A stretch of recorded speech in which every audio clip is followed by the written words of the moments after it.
Mute myself. Hello, everybody. Oh no, I can hear that on my. You have to mute it. Am I listening to my own? Oh no, it's because I'm on the other one. There we go. Okie dokie. I know how technology works. Yep. Do you like the little spinning icon I made? Yep, I figured out how to do the VHS like tracking thing in Adobe. Yeah, it's really cool. Okay, so right now we're just kind of waiting for things to get all going. All 7 people, you should all say hi. As in like hi. See, I said hi. Everyone. Well, you're one of them. Oh, I should unmute you. Okay. I'm speaking. You should speak for a second to make sure the audio's balanced. Okay, can you hear me? Can you hear me? Hello? Unmute your side of the stream so you can listen. And talk to yourself. Hello? How do you think you sound? Oh yeah, I sound good. Okay, good. Hello, BeepTube. Okay. This is just proof Hello. of life. Hi, Hungry Taco 15. This is just mostly proof of life because in 3 weeks I'm going back under the school mines. I'm going to take a signals analysis course. Ooh, exciting. That'll be really fun. But until then, okay, so I have 3 things I have planned. Thing number 1 is Blender. I'm going to show off some of my Blender because someone was asking how I make my Blender renders look the way they do.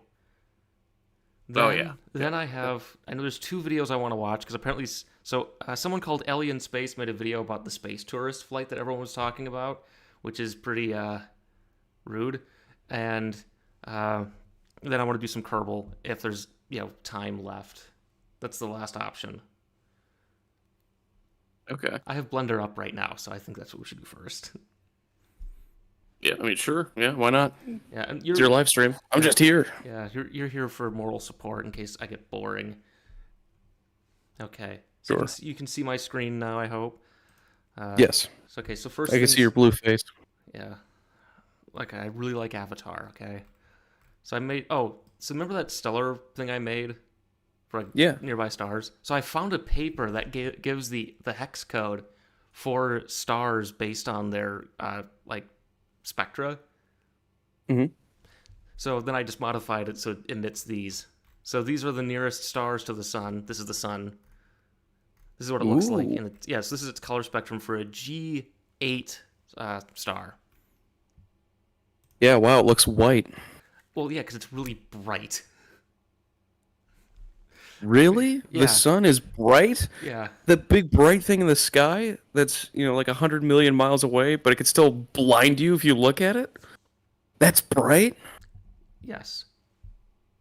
Wow, I had no idea. Yeah. Then we have the closest star, of course, is Proxima Centauri here. As you can see. There it is. And there's Alpha Centauri A and B. You can see why red dwarfs are oh god. Yeah, I had a lot of fun doing this week, and then we got Bernard Star, which has like a couple of planets. I know, and you can see it's fun to see where everything is, okay? And at no point has anyone ever diagnosed me with autism, so I mean, that's a failure on their part. the signs are obvious. I know, right? I made this. Oh, so color. So it's like, what do you like to do with your free time? Oh, I enjoy creating 3-dimensional maps of stars and accurately detailing their brightness as well as their color spectrum. It's based off the spectral type from there's a paper, right? Like you have an F star, B stars, M dwarfs, that sort of thing, right? You have a brown. Someone was asking that. Tau Ceti. Oh, okay. Okay, we're gonna do the Dora Explorer thing. We'll go back to the sun. Which one do you think is Tau Ceti? Which of these is Tau Ceti? Hint: it's the bright one. that's Procyon. Actually, this is Tau Ceti. No, that's Epsilon Eridani. This is Tau Ceti. Here it is. You failed. Okay, jeez, I've been reading about these things, and this is Lachiel 9352. No, it's not. Have you tried using your own? Have you tried using your own map? No. It's got Lumen, got Ross 154. It's a red dwarf. You'll notice there's a lot of red dwarfs near us. You know, Wolf 359 of Star Trek fame, where we fought the Borg in Next Generation. Yeah. And then we have Lalande 21185. That one's got 2 planets. Oh, cool. Yeah. And then Sirius A. That's just really bright. And then we have Sirius B, which is a white dwarf. And then we have Luton 726. These are actually UV Ceti. They're actually the namesake for a flare star type. Because they're flare stars. And one of them have like 37 items of flare. Yeah, like that. Yes. And one of them has a planet. We don't know which one.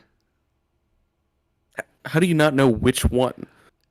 Because it's a red dwarf system, so they're really small. And I'm also setting my book here, so. Oh, okay. Yeah, I've been researching these, and then there's Wise, which is another round dwarf. And we have Epsilon Eridani. This is a cool system. It's got a gas giant. Oh, that's pretty cool. Wait, any red Jupiters near us? I don't know what a red Jupiter is, but Epsilon Eridani has a Jovian planet. If you read my short What is a red? What is red Jupiter? I don't know. What is it supposed to be? I know there's like spectral classifications of gas giants. Really? Yeah. It's based on the composition. Like Jupiter is a certain type, whereas the ice giants, because Uranus and Neptune are light blue because they have different chemical composition than Jupiter and Saturn, which have ammonia, hydrogen, helium, versus the ice giants. Right. So. Right, which is more like nitrogen and stuff, which gives them the blue color. Yeah, and then we have Lachiel 9352. This has 2, maybe 3 planets. One of them is the habitable zone. Ooh. Yes. Big, small, friendly? I have to look at the mass. It's actually, I modeled that in this. Again, never diagnosed with autism. Never tested for it. Hey, you miss 100% of the shots you don't take, right? Well, I'm never going to try to get myself diagnosed because RFK Jr. will put me on a list. So I'm just going to leave it at that. So we have Then we have Easy Aquarii, which is a triple star system where it's actually one star and a binary that orbits it. As opposed to GG Aquarius or Hard Aquarius. Yeah, it's easy. And then we have Procyon A, which I think is in Halo. Halo is one of the planets around Procyon. Halo has a bunch of the planets. Oh, it's so bright. I actually had to dim it in my scaling system. And then we have 61 Cygni, which, if you've read Mission of Gravity by Hal Clement, this is where mescaline is. Oh, the M&M like the hamburger. Yeah, the M&M planet. Hamburger planet. Yeah, the M&M planet, the hamburger planet, the squished one. So that's how close it is to the sun. So you can see it there. We have Struve 2398. Again, it's a red dwarf binary. Then we have Groombridge 34. Red dwarf binary. That's a pretty cool name. Oh yeah. Well, a lot of these, it's like the Groombridge survey, like Gliese. It was like if Gliese 581 was the big one for a while because a few of its planets that actually don't exist were in the habitable zone and about Earth size. They don't really. How did you lose a planet? It's the way of detection. The planets are small enough that they could just be noise. Oh. Are you real or are you just noise? That's what I ask my neighbors all the time. That's what I do too. Also to the voices that haunt my house. So, Then we have DX Cancri, which I don't care about. Then we have Epsilon Indi, which is a cool system because it's an orange star with 2 brown dwarfs. And I think Reach from Halo Reach orbits Epsilon Indi. Yeah, I think it does. Or like one of those ones where it's like Epsilon Eridani or something. Yeah, it's one of those. And of course, here's our good friend Tau Ceti, which has planets. It's a yellow star. Everyone's looking at it for alien life because it's a close enough system to ours that it might maybe have planets that are in the right spot. So they have Perhaps. GJ 1061 and then Ross 248. I just made these because it was within 12 light years. Cool. Of the sun, yeah. This is, again, never tested. I was only ever tested for autism once. Hey, do you think you might have autism? Look, when I was in the Philippines dying of dehydration, we watched Love on the Spectrum, and I went, oh, while watching that. It went, me. I'm really close on this. I'm not as... Okay, autism's a spectrum. I'm not on the same part of the spectrum as a lot of the people on that show. They're definitely in the less functional... Oh, God, that sounds bad. The worse, the more obvious side of it than me, so there. I'll shut up now. So, okay. Right. Now, I'm working on rockets. So, people have asked, how do I make good-looking rockets? This is an awful-looking rocket. This is a Theta 3. It's kind of stupid looking, huh? It's just there was music I used before the hard drive failure that was like evil, like angelic choir kind of thing. And I was going to put it around this. So what I do when I make, I guess, especially for simple SRBs like this, is I find diagrams of them. You can find plenty of diagrams that give like dimensions of SRB segments, and then you just I look at pictures of them and kind of guess where some of the parts are. That's how I do it. That's it. Okay. Yeah, right. Like because with like Athena, I actually used for the parts. I actually used images. I just like technical diagrams, and then just traced them for like solids. That's how I do it. What's the mission objective? Oh, for this, I'm just showing off my blender to see how much better they look than my original, which was Otrag. The original Otrag, Know Your Rocket, looks so much better. Oh yeah. Oh yeah. Definitely improved a lot. Yeah. I have like dimensions and things. So what I do is I'll get not this one. I'll turn off the scary sky. I'll open up. Welcome to the hell dimension. There we go. Yep. So like Athena. Of course it doesn't. Where is it? Okay. Where is Athena? I'm gonna click on the stage. I'm really good at this. Don't worry. There it is. So I'll have. You can find diagrams of the caster 120, which that's what the first stage is, and then what I do is I know the rough dimensions of it because right, you know how wide it is. It's like 92 inches in diameter, and then you look at pictures of it and you'll notice, hey, there's kind of like a lip near the top and a lip near the bottom, right? You can see that in this model, right? You can see that, and I just go, okay, roughly where is that? I guess. So you don't put like a diagram like behind it, and then trace it out. For Caster 120, no. For the SR with the smaller solid motors, which do I have that? Do I have those? I should have them, or are they in the references folder? They might be in the references folder. Oh wait, no, I have where's the fairings? Because the fairings I use diagrams for. No, I guess not. Okay. I should have them. I know I have them somewhere. Or did I delete them?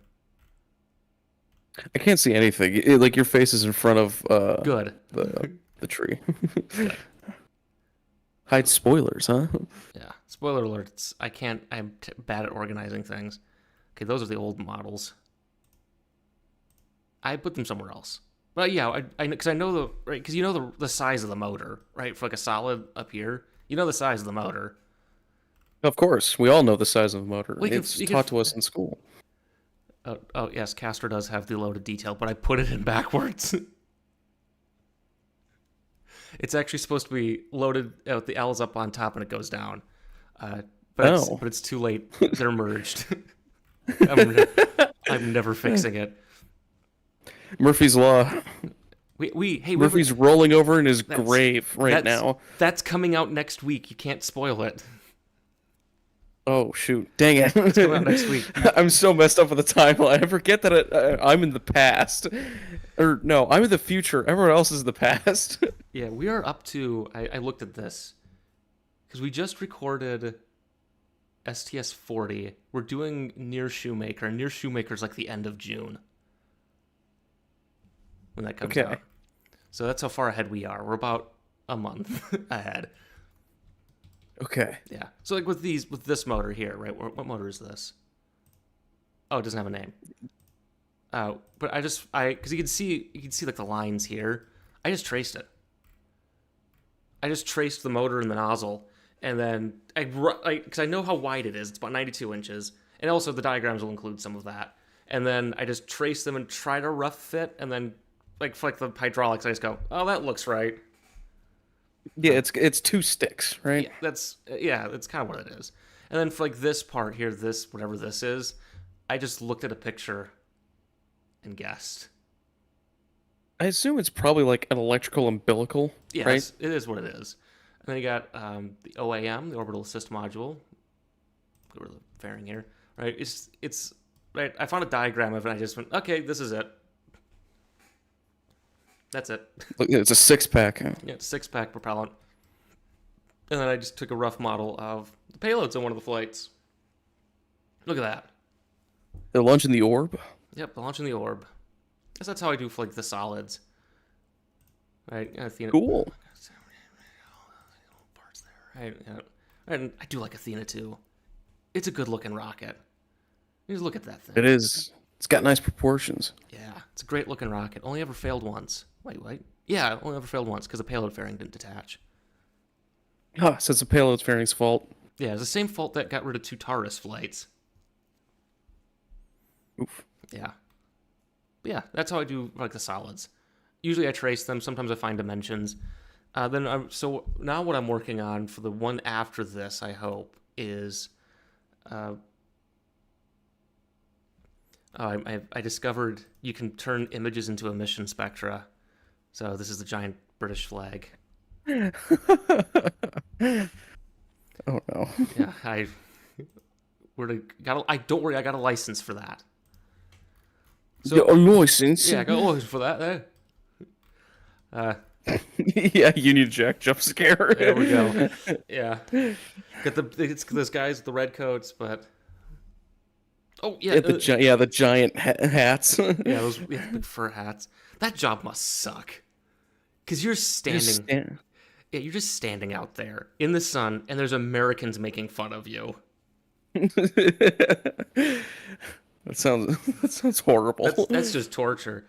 Also, yes, I did hear about that. So remember we talked about the Soviet Venera probes with Vega? Yes. Well, one of them that failed, the actual lander capsule's coming down tomorrow morning. Oh. Yep, it's gonna. Yeah, and that thing's designed to survive re-entry, so we'll see if it actually makes it to the ground. Oh, cool. Yeah. Wait, where's it? Do we know where it's gonna burn up? No. Or where it's gonna re-enter? Between 52 degrees north and 52 degrees south. Any longitude? Depends on when it comes down. It's the last I heard, it's gonna be about 5 a.m. me time, and it's plus or minus 6 hours. Which so we don't know. We don't know. And okay, Randy, I just started that last night. Okay, I'll just show you. I started working on Black Arrow. Are you happy? See, look, I started working on it. See, this is Black Arrow so far. That's it. It doesn't look very black. Well, it's their coding system they made up during World War II. Oh. Yeah. Boring. Yeah, it's again the British. There's something in the water, something in the teeth. Something in the tea. Yeah, that's yeah. So working on that, but I've been working on Europa and British rockets. They're all going to kind of come together in one Blender file, but it'll be 2 separate videos. So I started working on British rockets. So and look at this. I'm adding detail. Look at that, detail. Ooh, detail. Yeah. The other thing we have is, you just look at pictures of them and you can kind of guess where things are. Yeah, this looks like a tank. Yes. This kind of looks like an engine. This is a structural intertank. Yes. Wow. And and it's just again, it's just your prerogative how much. If you want to model, it just depends on how detailed you want to get, right? Like this. How This many is. bolts does it have? I don't. Do I look like I know? Oh, excuse me. I haven't been tested for autism yet, but I'm on the spectrum. Well, it's wrong kind. Okay, that's the train kind. Jeez. Okay. Have I seen more stuff on space guns? Okay.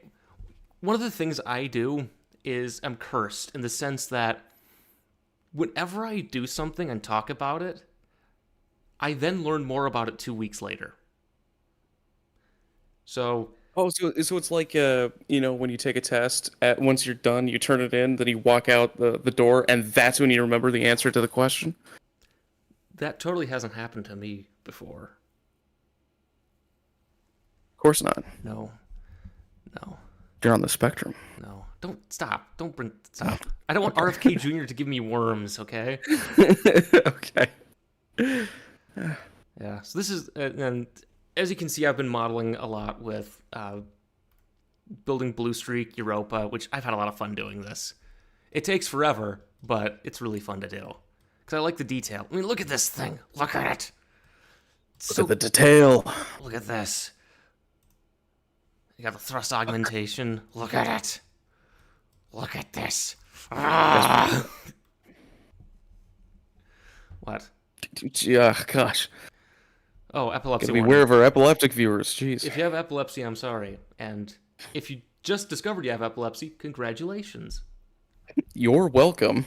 That's not a happy face thing going on there. That's terrible. I'm mean. As I've just been modeling these. I built the Viking engine from Ariane. Ignore that stripe. It's just What? you can see it's striped. Oh. Yeah, because the texture I'm using. I reuse textures and just repurpose them because I'm lazy. That's called efficiency, That's true. also known as laziness. Oh, protein crystal growth experiments, work in progress, as always. I mean, what else are you going to do with your life? I mean, what more is there? It's in the Bible, Yeah. I think. God created space for astronauts to grow protein crystals. Yeah. So just building, and there's like so many Europa variants that were proposed that I'm just going to talk about the ones I know a lot about. And of course, we have our good friend Otrag, which yeah, because we can't escape it. We just can't escape Otrag. But I think this is a much better texture than the original Otrag. Yes. I think it looks a lot better. Yes. Yes. Viking, I don't remember if Viking had radial injection. I know Vexen did, which is a predecessor to Viking, but that was pressure fed. Because Vexen was the inspiration for Otrag's engines, and I think Percheron. And then I actually found another Otrag-like rocket called ELGO. It's not Otrag. Oh, no, that doesn't look like Otrek at all. So this one's actually parallel staged liquid hydrogen system. Ew. Yeah, it's awful. Thank goodness they never pursued this. I mean, it's called Elgoo. Elgo, yeah, it's like Elgo. Yeah, Elgo out of here, Jesus. Yeah, that's fun. And just been working. Yeah, just working on things. What else should I show off of my? So, did everyone like the new animation from my most recent video of Otrag lifting off? I did. Answer in the live chat right now. Right now. Be honest. Answer in the live chat while I pull it up. Where did I put it? Where do I store anything? Oh my gosh. It's this one. Look at this. I have fun with these. I'm working on it. I'm still trying to improve the exhaust plume, but okay, he wants to see diesel.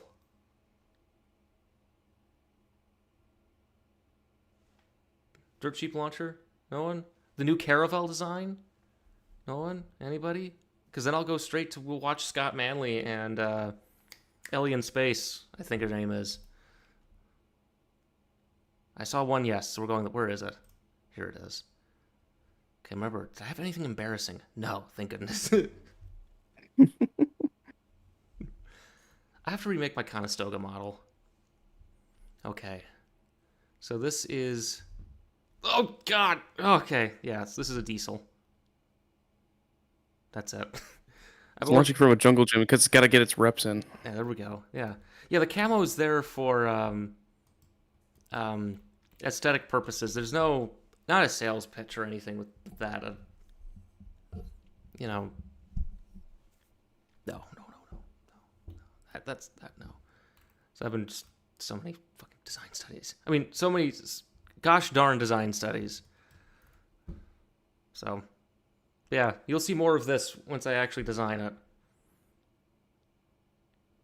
Cool. Yeah. Okay. I want to clown on some people now. How does that sound? That sounds good. Let's do that. Okay, so Scott Manley did something abhorrent, I think. We'll do him first. We switch over to my correct account. It's not my personal one that recommends me things. Okay. Scott Manley.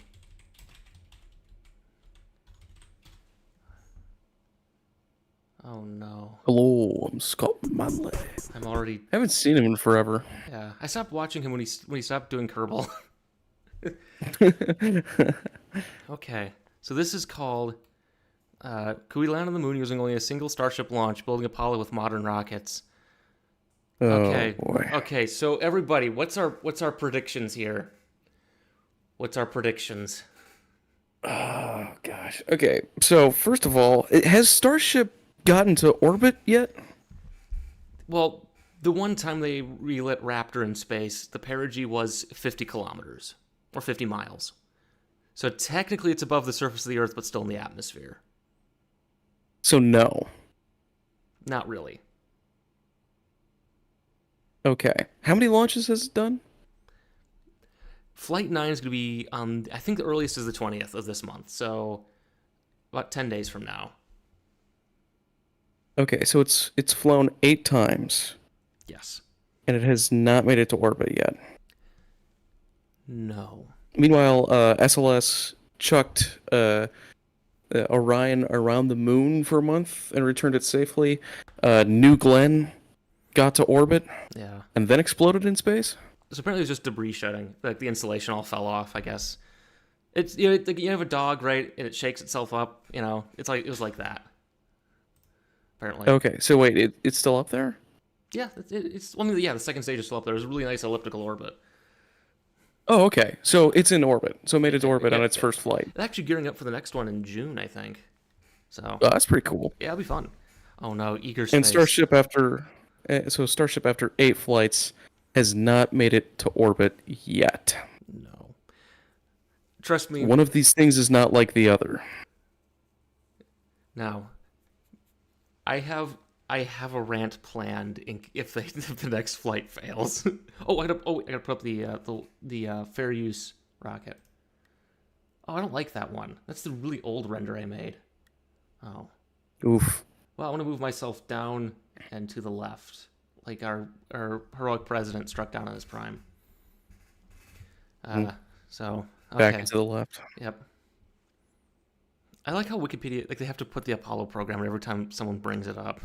So It's like, hey, ever heard of the Apollo program? It's tight. Check it out. If we're still wanting to, we could do the Apollo program for end of mission.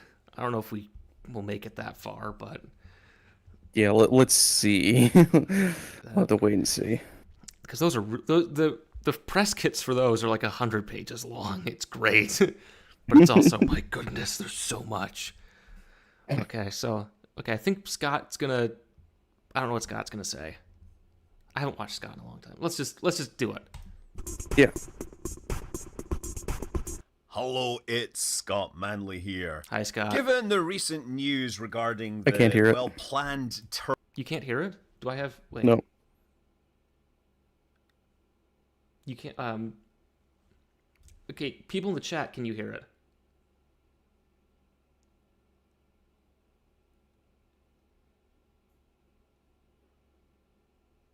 You can't. So it's just me? It's just you.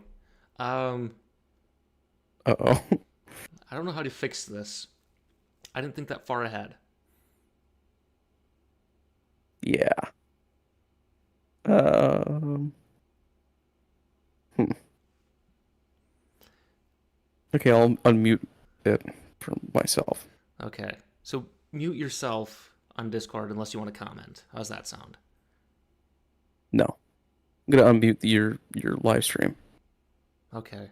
We'll see how this works. And also, just so we're clear, the budget proposal is from the White House, specifically Elon, obviously. It doesn't mean it's going to get canceled. It doesn't mean it's dead. They're pretty much going to look... Oh, right, because they're funded by Congress, right? Yeah, now, this implies Trump will listen to Congress, which... Current events. So that's... I don't think they'll kill it, because here's the thing. I live in, Huntsville, Rocket City, USA, a place that would become a ghost town if they went through with their plans. Okay. So, senator wants to keep their constituents employed, right? Well, Congressman member? Well, yeah. I don't think Tommy Tuberville actually lives here, even though he's my representative. No, senator. Oh, come on. Yeah, I think my representative doesn't show up to town hall meetings because people get mad at him. So. Oh no. Yeah. Just through things. I don't think it's gonna die. I don't think so. I think Congress should do their job. So Well, how naive. I know. The LS program, I want to address a specific deep space question that came up recently from one of my supporters over at Patreon. That is, if you subscribe to my Patreon, you can post questions at me. Some of them get answered, some of them get turned into videos. And this one, I thought in particular, was super interesting to this. It is MHW 1961. Okay, buddy, I'm hunting you down. Sorry, what was that? What was that? I was zoning out here. I was like seeing things. I don't know. One supersymmetrical asks, What? Given the complexity of in-orbit refueling and the large number of flights it takes, what if we adopted the Saturn V strategy of big powerful first stage and then 2 upper stages that are hydrogen-oxygen? Given the increased performance of this type of system, wouldn't we be able to possibly get to the moon directly without all the refueling stuff? What would the complexities be of having a 3-stage system much like the Apollo Saturn V? Was this ever considered? And look. Okay, I have an answer to this. Do you? Yeah? We're doing the Dora Explorer thing here. Do you chat? Yeah, do you chat? You can Because, read I don't know, maybe... I feel like if it's just me, because, I'm here, I could respond. But if it is just me, I think maybe using, the space launch system might be worth it because, it exists, it works. We have the infrastructure in place to keep building them. Yes. Why don't we use that? Yeah, but didn't you hear though? Some people on YouTube said it was bad. Do they work at NASA? No. Do they work at Congress? Are they funding NASA? No. Then who cares what they think? That's true. Well, of course, unless you're, educated on the subject, like, Like our audience.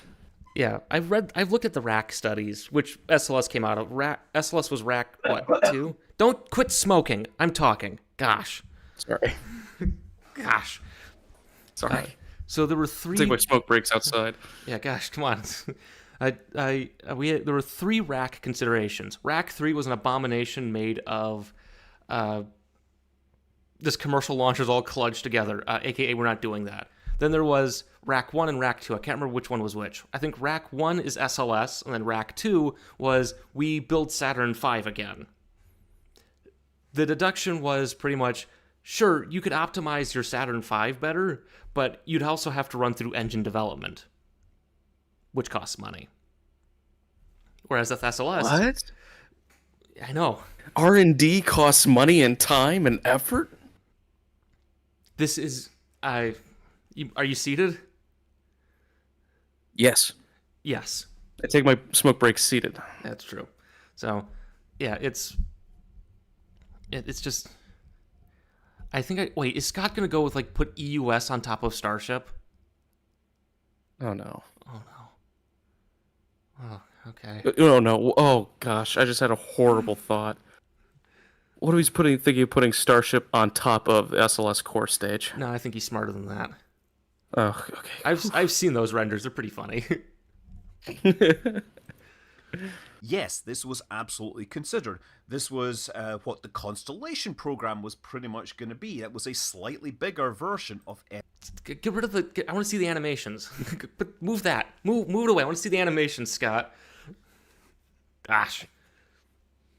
Yeah, get rid of the There we rocket go. that's blocking the way of my comment. From the space shuttle program, and launching with a lander and the Orion spacecraft. Of course, that was terribly behind schedule. In fact, I believe that when Obama came into office, their study showed that the Orion spacecraft had been in development for 5 years and was now 4 years behind schedule. So they'd done 1 year of work, if you think about that.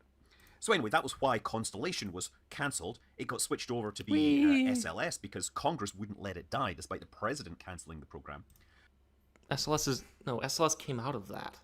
It's not. Oh no, Scott. You've been listening to the conspiracy theorists again. There's one guy. There's a few guys out there who say certain things about like SLS and Orion, where it's okay, buddy. We get it. Take the tinfoil hat off. So.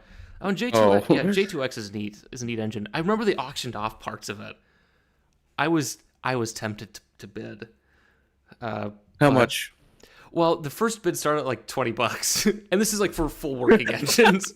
It ended up going up to like $80,000, and you would have to get like 2,000 pounds of rocket engine out of Michoud by yourself, pretty much. And you'd also have to be able to get on to Michoud, like on site, to pick up those parts. So it's like, hey, what's your business here? It's like, I'm here. You're not gonna believe this. Yeah, I'm here to pick up rocket engine parts. Oh, yeah, they're just having a yard sale. Yeah, that'd be fun. At the base. Yeah. Actually, I know there were some things I think in my building on the Arsenal that were being sold on like a government auction site. I just thought like I'll just pick it up. Wait, someone's asking me questions. SLS with 2 BE3Us would have been great. Yeah, but you have to rebuild the stage. Sorry for being late. Well, remember, God will remember. The Pope's American now, buddy. Okay, he's gonna get you. Cash plus carry rocketry. Not sure what that means. Right past RL10 from the Delta 3 on the freeway. Oh, there isn't. I know there's a Delta 3 DCSS on display in California. Well, that's cool. Yeah, I remember proposing using that for a kick stage on my Titan mission design. Okay. Yeah. Posting videos people who want to do commentating on rockets should watch before they start talking. That's a very open What's question. the fun in that? No, I like telling people they're wrong. I do it for my job. Guys, off Hill Air Force Base. Ooh. Oh, don't go. We should do that. We should find just parts laying on. Look, for the longest time when I drove into the Arsenal, they had the ICPS structural test article out in the open. I drove by and looked at it every day. So we just go in, rock away with it. Just drive in with a truck. Yeah. Hello, joined the stream thinking we'll do KSP eventually. How soon is eventually? Well, I have 2 videos planned, but Eager Space may have said dumb things, so we'll see. Oh. Well, joined the stream thinking to be KSP back when I'm sorry. Okay, that's because the name changed. They keep the name from the last stream each time, so that's why. Okay, let's see what Scott has to say. I know SLS is flying, but it's a bit smaller. It is, however, supposed to be the way that we take astronauts to the moon using the Orion capsule as the spacecraft. But not all the way to the moon. They're supposed to meet a lander in lunar orbit, and not even a low lunar orbit, a near rectilinear halo orbit, which is this highly eccentric orbit around the moon, which has all sorts of really useful properties, but it does take a long time to get to and from there. And so now, how do those lunar landers get there? Well, there's 2 types. There's SpaceX's Starship lunar lander vehicle, and then there's Blue Origin's Blue Moon version. Both of those are launched from low Earth orbit. Oh, this is Artemis 2. They're doing this is Artemis 2 animation because they're going to do rendezvous with the ICPS. Sorry, that's yeah. Oh yeah, the ETA. Yeah, Face of Sarcasm has actually seen the external tank that's in Florida. You've gotten pictures with it. Yes. Yeah. Oh yeah. It's big. It is huge. It's 30 feet wide and 150 feet long. Yeah. Yeah, it's kind of big. Orbit, and then you get to the lunar There's orbit. bugs There's a whole in bunch of refueling involved. Well, yeah, that's And now therein lies the problem. Lots of missions to get those lunar landers refueled. Hypothetically, if this proves to be too difficult to do before the end of the decade, could America come up with a massive rocket that does everything all in once? I'm going to try. Look, I heard it's called Galleon. Okay, I can do it. Give me enough money. It'll be big. It'll be dumb. Right? Yeah, give me money. I can do it. I'll do it. Yeah. I can do NASA's job. Yeah, I can. I have to buy Trump coin, but I can do it. Look, Mr. President, just give me lots of money, and I can just take care of this. All right? What you do is just jingle some keys in front of him. It's like, give me some money. He's like, oh my goodness, I'll get all the money. You know, you do a better. I'll get all that money for you right now. Let me go talk to a few people. Just gotta shift some money around. It's the art of the deal. It's the art of the deal.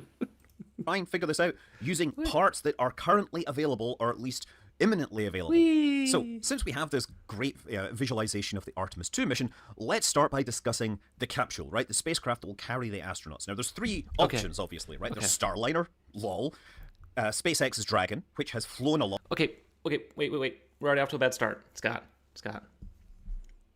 Starliner and Crew Dragon can't go to the moon. Well, they can. It's just the crew can't. The crew won't make it. You don't need them to land on the moon, right? Well, it's the crew there. I think that's where he's gone with this. Let's see. It has demonstrated to be pretty versatile. And then there's obviously Lockheed Martin's Orion spacecraft. And I'm going to say that between Orion and SpaceX, I would go with the Orion capsule because it has already demonstrated return from lunar trajectories. It's a bit bigger than the Dragon. Thank you, Scott. It has a life support system which is much more capable for long duration missions. Thank you, Scott, for at least recognizing that. Goodness me. And it has a service module propulsion system, which should be able to generate 1 to 1.5 kilometers per second of delta V. And that last point is critical because this needs to be able to come home from the moon. SpaceX's Dragon doesn't carry nearly that much propellant, so it would have to have something special.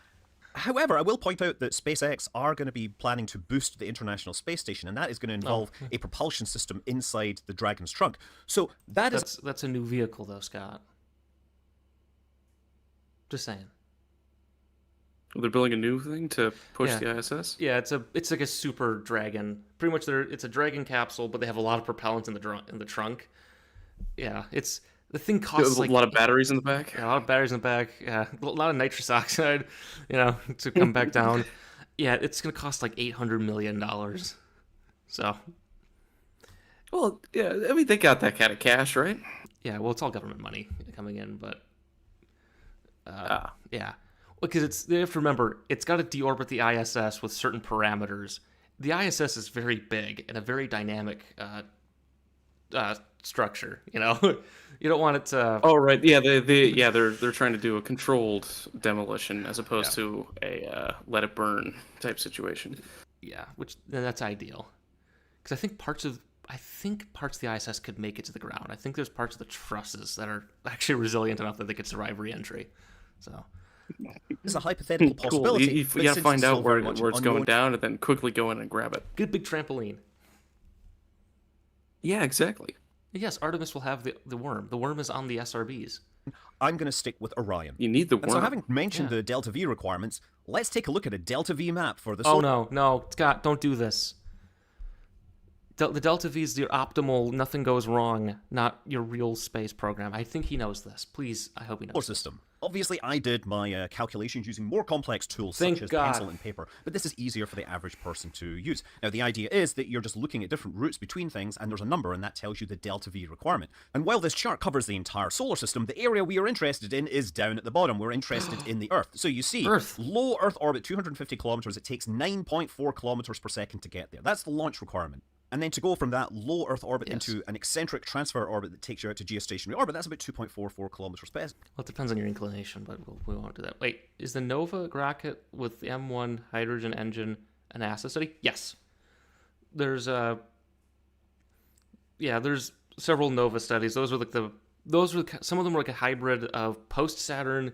The others were if Saturn, you couldn't just all up launching a moon mission, which is like the full lander, everything comes down, lands on the surface, comes back up kind of thing. Not Apollo, obviously, but yeah, there's a lot of stuff. Also, the problem is finding some of these things, which I will find in 2 weeks.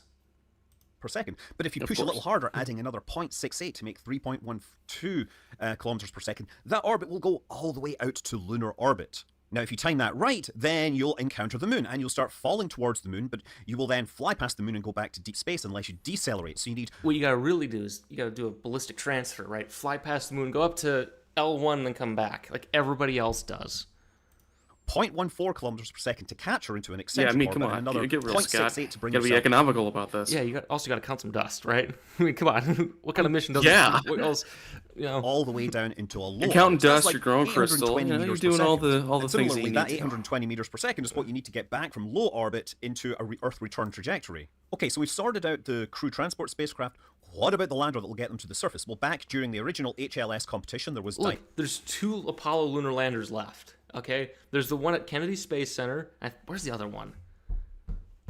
I forgot where the Is other it one a different space center? It's in this other space museum. I think it's... I forgot where it ended up.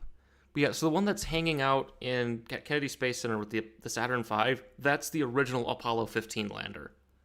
Before it became a J-class mission. So... Just J-class missions were like the extended ones you stay for 3 days with the lunar rover and all that. Oh, okay. Yeah. If we ever do the Apollo program, we'll describe that. Got it. Yeah. And so the other one is in Ohio, right? Probably. Who knows? That'd be hilarious if it's in Ohio. That's the National Air and Space Museum in D.C. Oh, that's probably there, yeah. It could be there. Let's see. Yeah, it's probably Smithsonian. Kraft Erica's lunar lithobraking. I've not heard about that. I've heard of lithobraking, but I haven't seen his specific plan. I'll have to find that now.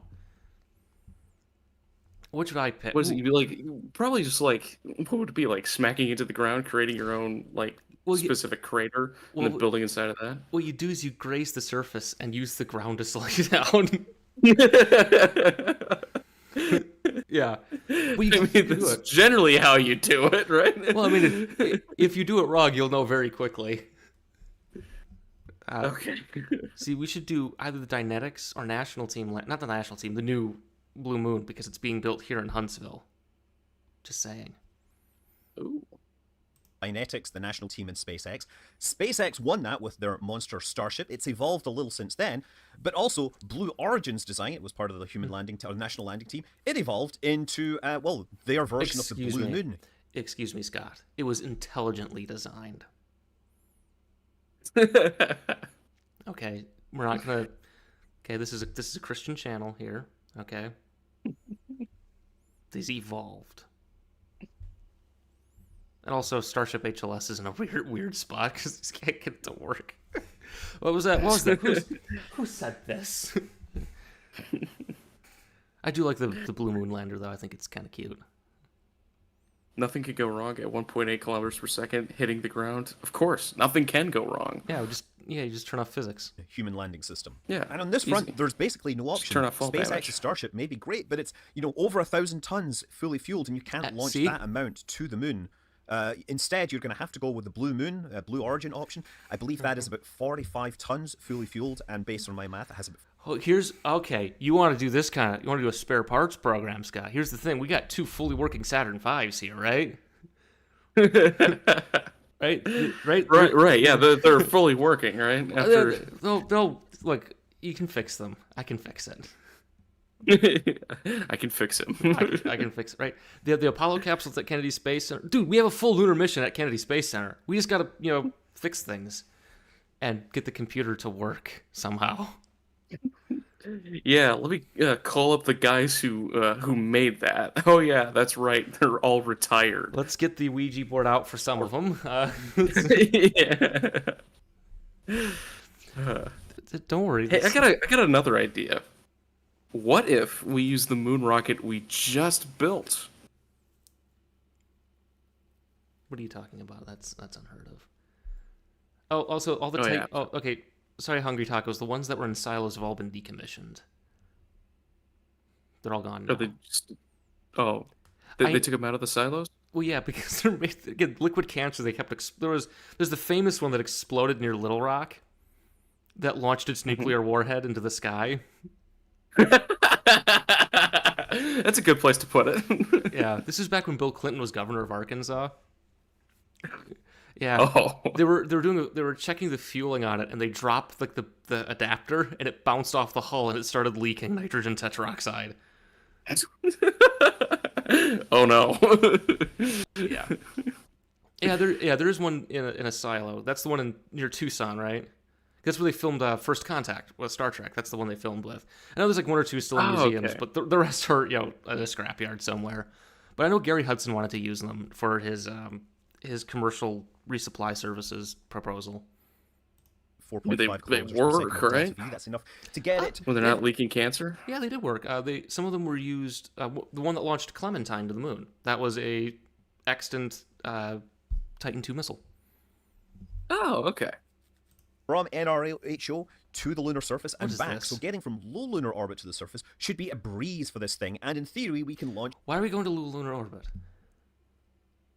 NRHO's great. Okay. it fully I fueled. legitimately thought although, this was we'll get to the KSP problems for a with minute. cryogenics later. It is KSP. So you got Bill, Jeb, Bob. I think it's really modded. Oh my. Yeah, that thing is heavily modded. The UI is completely different. Oh my. Oh, and so if the study for a Titan with solids, yes, there was one with casters strapped to it. I have pictures of it. Is this So based on- KSP2? Maybe. Oh, this is KSP2. Okay.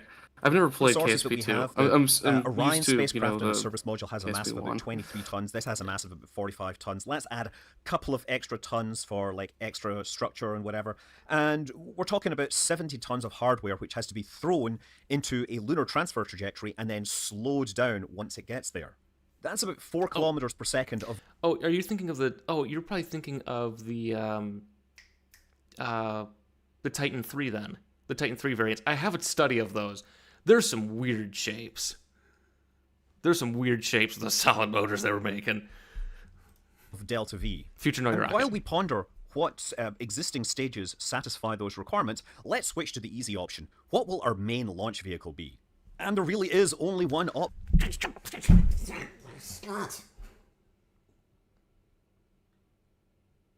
Maybe he's assuming it works. That's a bold SpaceX's assumption. Starship Super Heavy combination, which on paper is supposed to be able to put 100 tons into low Earth orbit in a fully reusable configuration.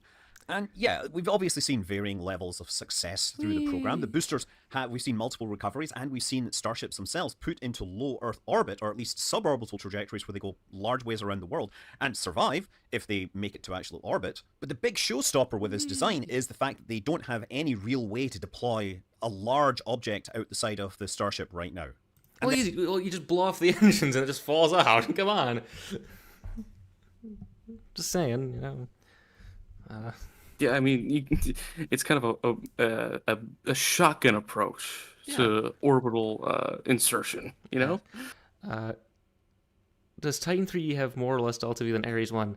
I have to look at the mass.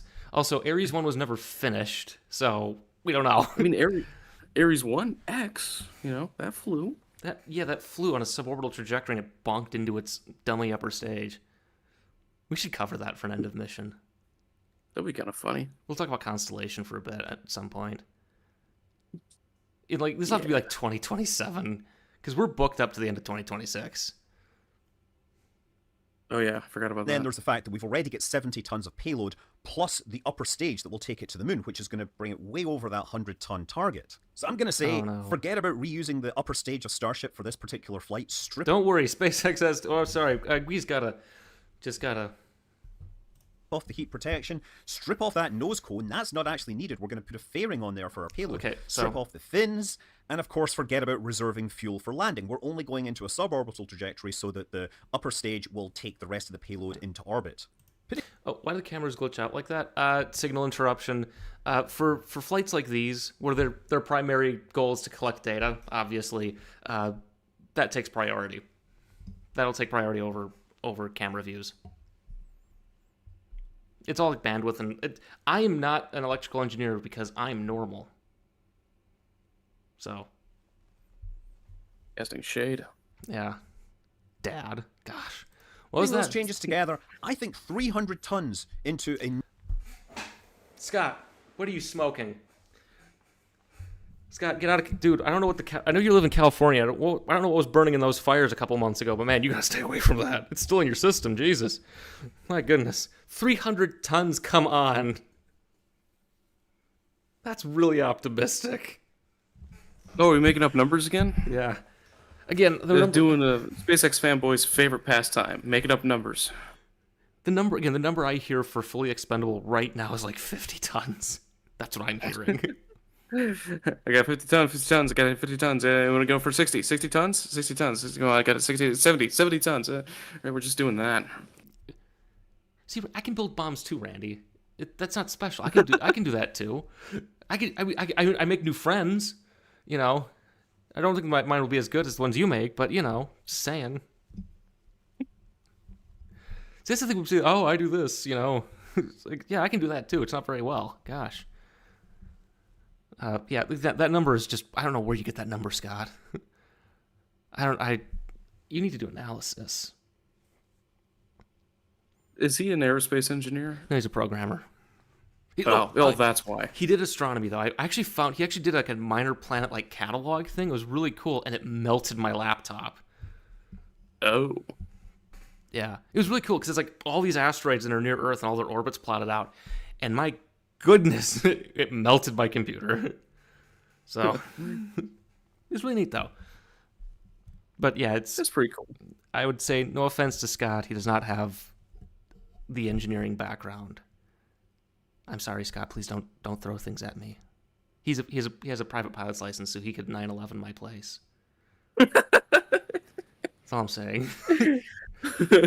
You're just sitting there going about your day, like modeling rockets or something in Blender, and then you're, hello, I'm Scott Manley. Fly safe. Near orbit trajectory is quite positive. Yeah, for he jumps out. Starship He does the Trevor Jacobs thing. Yeah. He jumps out of the parachute. Yeah. That's not funny. He throws a fly safe, like he leaves his business card in the flaming wreck of his airplane as he runs away. Yeah, he absconds. How do rocket people typically calculate rocket payloads?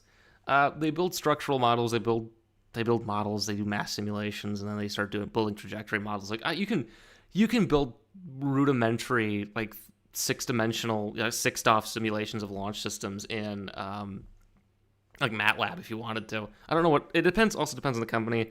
Yeah, the one that you see a lot is STK. So if you ever watch like a ULA launch and they cut to that computer graphic, that's STK, which is about $200,000. So just keep that in mind. But, jeez. but you can model things. You could do real world modeling of missions to like the moon or Jupiter, right? It's a real software that does real things. It's really useful. I never got to use it because in college when we did our design study for orbital mechanics class, was it orbital mechanics? Yeah, it was orbital mechanics. No, is the senior design project. We were offered STK, but the U of M's license was wrong, so I couldn't use it. Oh, dang. So I just did a lot of spreadsheets. And I designed a mission to Titan using nothing but spare parts wrong. He built it in a cave. Yeah. With a box of scraps. So if I was to, is there like that's one of the things I've kind of been curious about with like building rockets in Kerbal Space Program is how do you determine like, hey, this could take this much mass with this delta V to low Kerbal orbit? Like, how would I like do a brute force like back of the napkin type calculation for that? I know KSP has a delta V calculator in it, so you're assumed it's like 3 kilometers a second to LKO in Kerbal Space Program. Something like that. Yeah, so you just you have a calculator. Now the problem is the calculator does sea level assumptions. So what you do is you just find the wet and empty mass of a stage, with the payload on top of it, and then you know the vacuum specific impulse of your engine if you're outside the atmosphere or at a certain altitude. Because at a certain altitude, you're effectively in a vacuum, and then you just kind of calculate roughly what you want it to be, and then just build in a margin for when you steer wrong, like I do. Right, but I'm specifically talking about the mass. You like take so many tons to low Kerbal orbit. I guess with Kerbal, you take an ore like one of those ore tanks, and just keep filling it with ore until the delta V goes below what you want. Oh, yeah, okay. It's Kerbal's bit. Kerbal gives you the parts, you just play with them. If you're doing actual design, like what I do, is look at the pop up for like diesel. I know my delta V for the first stage is 2.5 kilometers a second for the pop up trajectory, roughly. And then I calculate based off a gross liftoff weight, assumed performance, and then guessing the structural mass of the vehicle plus residuals. How much payload could it carry at that delta V? And then I use that. Then I build it. Then I have stage 2 and stage 3, which I then toss their estimated structural weight with the assumed residuals and nitrogen, which I toss nitrogen into the structural mass because that's the easiest thing to do. And then I do a delta V optimization where I know I have to do 7.5 kilometers a second of delta V to go to low Earth orbit with the pop-up. So I just calculate, well, what's the optimal way of doing that? Minimum mass for that. Does that make sense? No. I also got distracted by Randy talking about Silverbird. Oh yeah, that Silverbird calculator is pretty cool. I've used that. Okay. Yeah, that's fun. You can build your own trajectory calculators because the real problem is for a small sat launcher, the atmosphere is a lot larger to it than a Starship-sized vehicle. So your atmospheric drag's gonna be a lot higher on it, like proportionally. So. Really? Yeah, it's scaling. I think the bigger thing would have more air to push and thus greater resistance or drag. Nope, it's actually different. You can look at the Saturn V. I think it gives you those numbers. Yeah, it's just a matter of assume what's low Earth orbit to you. I use 9.4 kilometers a second. That's good enough. Okay. Yeah, and I'm doing the dollars per kilogram video. I'm recording that next weekend. Yeah, I'll talk about payload to low Earth orbit because it depends on what is low Earth orbit. Where is low Earth orbit? How is low Earth orbit? Yeah, why is it? So let's keep going, Scott. Okay, so now let's come back to that thorny question of which stage actually is used for the translunar injection and possibly lunar capture. Now, on the Apollo missions, that job was carried out by the S4B stage, right? There's a few left over, Scott. You can use those. Just saying. Spare parts. Which was 125 tons. Hydrolox on board, right? and it was propelled by a J2 engine. Now, the J2 engine doesn't exist anymore in any real form, but there's parts left. You can use them. You just gotta fix them and make them work again. That's. Yeah, I mean, I fall asleep watching restoration videos. Right, Yeah. All you gotta do is disassemble it piece by piece, right? Sandblast it. Use like epoxy, 2-part epoxy filler, right, to get in all those rust dents, right? Then you repaint it, and then you put it back together. Yeah, that's easy. I think this is Apollo 8, by the way. Oh, cool. Yeah. Original design for this stage, or the interim design, used 6 Nice, RL-10 engines. Nice And roll. RL-10 engines have absolutely come a long way since this was pattern. launched, but of course the stage. What pattern? That's the term for the paint, right? The white with the black stripes, Oh, to see if it rolls. Yeah, that's left over from V2 days, by the way. Itself hasn't been manufactured in a very long time. Yeah, I so it's wonder not if the really people who an worked on option, I don't V2 were in any way, related to the people who worked on Apollo. Depends on who you ask. think. Plus, it would come up a little short in terms of performance. Well, there's the existing interim I'll put the cryogenic epoxy propulsion right next stage, to the which is about injectors. 30 That'll be tons of Hydrolox propellant. There's Centaur 5, which is RV, which is used on Vulcan Centaur. That's about 50 tons. And then there's also Blue Origin's upper stage. And I believe that also weighs in at about 50 tons of propellant. All of those are simply too small. Oh. However, there is the Exploration upper stage, which is being developed for SLM. They're building it right now. The first one, they built the first barrel segment. I think this one They just started building it. Oh, cool. Yeah. Again, if you run your program correctly, you can build things on time, sort of, to an extent. Just saying. And wait, is there... Wait. Yeah, Huntington... Yeah, I know the Yes, I know one of the Saturn production facilities in Huntington Beach actually was SpaceX owned for a while. I think they owned it. Or am I thinking of somebody else? I could be thinking of somebody else. I am rereading Voyage in anticipation of our Christmas special, so I could be thinking of that. So don't spoil it, Ben. Don't. Oh, I know. Oh, it's sad now. I know what he's gonna say. Yes, but given that it's only supposed to be for the 1B version of the SLS, it's not really ready for flight. On paper, the exploration of... Well, neither is Starship, but here we are, Scott. Gosh. Also... What? I mean, not getting to orbit after 8 launches, that sounds like success to me. You know what's funny? I actually thought of how I'd run the Starship program to get it working. Again, if Flight 9 fails, I will outline my proposal for how I would have fixed the program. But that's... Oh, so then no spoilers. Yeah, I'm not... It's not too out there to think about. That's all I'm saying. Per stage is 145 tons, with 130 tons being hydrogen-oxygen propellant. It's propelled by 4 RL-10 engines. And it says here that it can send 38 tons to the moon, including the Orion service and crew module, so that's 7 tons short. But if you remember, that is for the SLS-1B. Starship has a bit more throw capability and would be able to throw the exploration upper stage. Scott, please tell me you made like a spreadsheet or something to substantiate this. No, spreadsheets are boring. That's true. What you gotta do is infographics, or I threw it in KSP too. What was that accent? Never mind. Don't make accents. That's racist. Blue Moon, I'm sorry. And the Orion and its service module into I'll be a more lunar offensive transfer next trajectory. time. In fact, doing the math, it comes out that it has 4.5 kilometers per second of delta V, which is enough to get it to the moon and to perform the injection. Does it have the boil-off retention, though? I don't know how long EUS is supposed to last. He's going to say this, isn't he?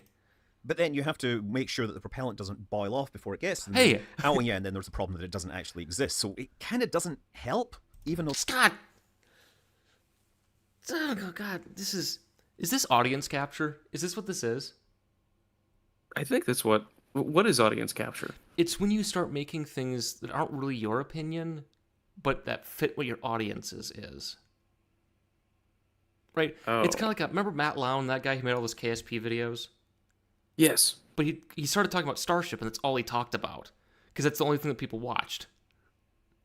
Oh. It's like that. Okay. I wonder if this is... So if you just started making exclusively SpaceX rant videos, that would be audience capture, because those get more views than the rest of your videos.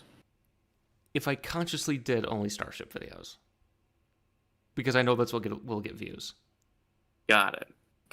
It's not intentional. The only things I do are Starship videos. It's just timing. I think the last one got like 6.1 thousand views too. Yeah. So. I mean, I guess people like to watch you rail against Starship. It's interesting. Some people get really mad at me for saying things about Starship. It's really annoying. I'm right. Although it's sort of there, we just can't use it. Yeah. But there's another... Okay, Scott, in the time it would take to get EUS working, you'd also get Starship working, assuming you got the correct management. Jeez. Stage that I haven't mentioned, one that flies. But it's already flying. Okay, what's already flying? We're using Long March, okay? Chinese Century here. That's what we're doing. Xi Jinping's helping us. Or maybe there's some Russian stages that are left over. No, we'd have to tariff the mission then. No, Russia doesn't have tariffs. No. China. If we were using Chinese rockets, we'd have to tariff the mission. Dude, that would cost so much more. Isn't the tariff like 145% now? Or something like that? Something like that. Something ridiculous. It's gonna be 1,000%. It's gonna be great. Great economy's coming back. I don't know. I don't know. You can link a NASA article, I guess. Can you post links in YouTube chat? I think you can. We'll know. It's in the 200s. It's in the maybe the 300s. Like I got 300s. Got 300s. We got 300s. I don't know. Let's start. Do we hear 400? Yeah, 400, yeah. There we go. That's a lot. The Falcon 9 seconds. You gotta be kidding me. Scott, you know what systems engineering is? I swear to God, half the people who talk about these things, right? All they have to do is take a systems engineering course, and they'll stop talking like this. All they gotta do is go to college. Like, come on. Oh, that's what they're talking about. Well, Glenn second. But here's the thing, though. You're doing Lego rocketry at this point. You're building a new rocket. That's what they're doing. That's what this is. This is just new rocket engineering. We're building a new rocket. And the reason I didn't think about it is because I mean, I guess this is what happens when your entire knowledge of rocket design comes from Kerbal Space Program. Because you don't have to deal with any of the Kerbal engineers, like true. Quality checks, contracts, making sure the bolts fit, installed correctly. God. I swear that's like the biggest. That is like the biggest thing. Is it just take a basic systems engineering course. Or just have a basic understanding of logistics and how the real world is complicated and it takes time and money to do things. Well, just to address the comments here that are coming up about like Lego rocketry, it's not that we can do the rough math that says this. The problem is you have to adapt it, right? Falcon 9 stages are built for Falcon 9. You're not just going to strap them on to Starship without modifications. So, yeah, I mean, how did Europa fail again? Bad systems integration. Yeah, right. The electronics, they couldn't talk with each other, right? It was electronics couldn't talk with each other, and then they also couldn't talk with each other, just in general, different languages. Yeah, exactly, right. And so each of these different stages, each of these eventually different rockets, right? They're not going to want to talk with each other. They're not built for each other's structures, right? Well, it was the structure. It turned out they just did bad structural analysis on it. They were still planning with these integrated together. These were unique configurations, like to Europa, except for the blue streak. But that was just like an Atlas type thing, where it's like, oh well, this works as a first stage. Then they took their knowledge. The French and the Germans took their knowledge base to build the storable upper stages. It's just there's just bad communication between them, and they just the simulation limitations. Because for one of the flights, like the staging was so violent, it shook apart the third stage. Right. But I mean, like, for these Lego rockets, right? Of like, oh, we take the upper stage of this rocket and slap it onto the lower stage of this other rocket. It's like those structures are not built for each other. The components are not going to talk with each other. You have to get them to talk to each other. There's different requirements. Now, you might want to there's probably some standardization. Like, most launch vehicles use like the same flight computers, but it's just you can't just do that. And I know people, but all solids, they had to be integrated too. They had to be integrated. Yep. Even Conestoga failed because of one FEA analysis that wasn't good enough. So, okay. Yeah. Which KSP? Which KSP? Oh yeah, sorry. Which KSP actually simulated all things? Yeah, that means KSP would be a slideshow. It would be. You're talking like you're doing finite element modeling at that point. I actually have Nastran on my computer. I haven't got it to work yet, but I have Nastran. That's like from 1978. Right? That's very rudimentary, just like structural simulations. I mean, that would be really fun if you're like really weird and a nerd about it. Yeah. I would love to simulate, as part of your job as the KSP administrator, now you have to issue out contracts, you have to hire, contract out other private companies, you have to make sure that they do their sub-assemblies correctly, you have to wait all that time for them, there are delays, right, there's weather, the engineer sneezed on one of the parts and now they have to rebuild half the rocket. Yeah, that'd be funny. It'd just be so annoying. But fun, I guess. Again, there's someone who would like that. It's a spreadsheet game, I would see. Air Force Propellant Program. Because I use C ProPap for my work. What I do personally. I don't have my job is structural, but I know I used to know what that was. So First of all, it's a low-tech kerosene gas generator cycle, and also it would look comically small sitting on top of a super heavy rocket. But if you forget that and just look at the numbers, it's 110 tons wet. And if you Systems engineering, Scott. Systems engineering. plug those numbers Also into my basic calculator, analysis. it shows that it can push the 70 where's the ton 110 Orion and tons Blue coming Moon from? to 3 kilometers. Well, 110 tons comes from. You can read stage data. You can also do rough estimates. Oh yeah, wet. Sorry, yeah, wet. Yeah, the dry mass is hard. I don't think SpaceX has ever released it, and they densify the liquid. They densify the propellants too. So Per second, which is just shy of what it needs to get into a lunar transfer orbit. And, you know, first thing I thought is, well, you could stretch the stage a little. That's actually not that hard adding back. it's called structural analysis, Scott. Now you're introducing new. I mean, I guess if you're building a Starship unique LOX kerosene kick stage, I guess you'd do that anyway. But again, you are talking about a very expensive program here. You're talking about a development cycle. Sections to rocket stages, so that would be one solution. I got a Then great thought one of idea. my What reasons if we for did overlooking it's a rapid comical- iteration? Because that has worked out so well. Yeah. narrowness or compactness means that you could actually put 2 of them inside the fairing. You know, sit them side by side, and then you've got a 200. Side by side. You look at the old Delta 2 enhancement studies, Scott. Scott, what are you burning in San Francisco, man? Okay, you may want to step away a little bit from the jazz tobacco here. My goodness. 20-ton mass. They lit all second the stage, weed which farms on gets fire. 3.8 kilometers per second It of was delta V, which is blazing. basically what we need. No. I mean, look, I'd like a little more performance in there, but you know, you can probably steal performance from the Blue Origin stage since it's designed to come from a higher lunar orbit, and the Orion, since it's not. What is this? Is this spaceflight simulator? This is where he's getting all of his ideas from. This looks Like, space. oh, this is how you're supposed to integrate these different components. Hydrogen propane is about 80% of the ISP of hydrogen. Yeah, see, that's why Caravel is propane. Just saying. Just saying, Doing the orbit insertion, it doesn't need that. Why are you So doing yeah, this I think stuff? you could basically take 2 Falcon 9 second stages off the production line. No, Scott, you can't just do that. No. But it works together in whatever program this is. I don't know what this is, but it's no, Scott. Structurally, I mean, no. This is okay. There's another video I'm working on called "Just Do a Design Study." Do a design study first. How do you do a design study? Oh god, this is my problem with all of these people doing these analyses. It's like, oh, just strap them together. This is wonderful.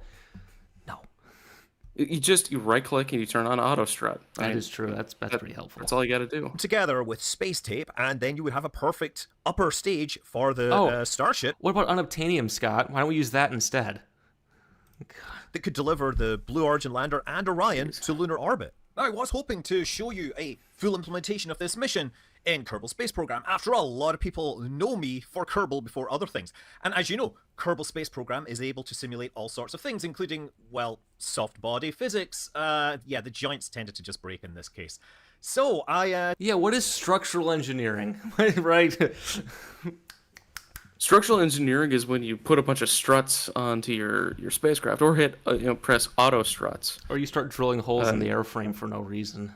tried another tack. I thought I'd try Juno New Origins. And there is a magnificent Starship Super Heavy combo available by Sky is Blue, which not only implements like the vehicle design and some cool effects and everything, but it includes a Visi computer program, right, which runs on the spacecraft to not only launch it into orbit, That's cool. but at staging, it'll perform the flip, the boost back, and the tower catch if you want it. That's actually pretty cool. What are you asking? Also, how silly are the people who like design space warships that they claim are like realistic space warships? I don't know what you're talking about. You'd have to give me an example. Like, the only space warship, like the realistic one I know of, based on my limited reading of space warfare fiction, is the Michael from Footfall, obviously. There's probably a few others, but Moten God's Eye. Those also I think are realistic. I mean, they have like the Alderson drive, which is different, but that's whatever. So, Lunar War. I've heard about that.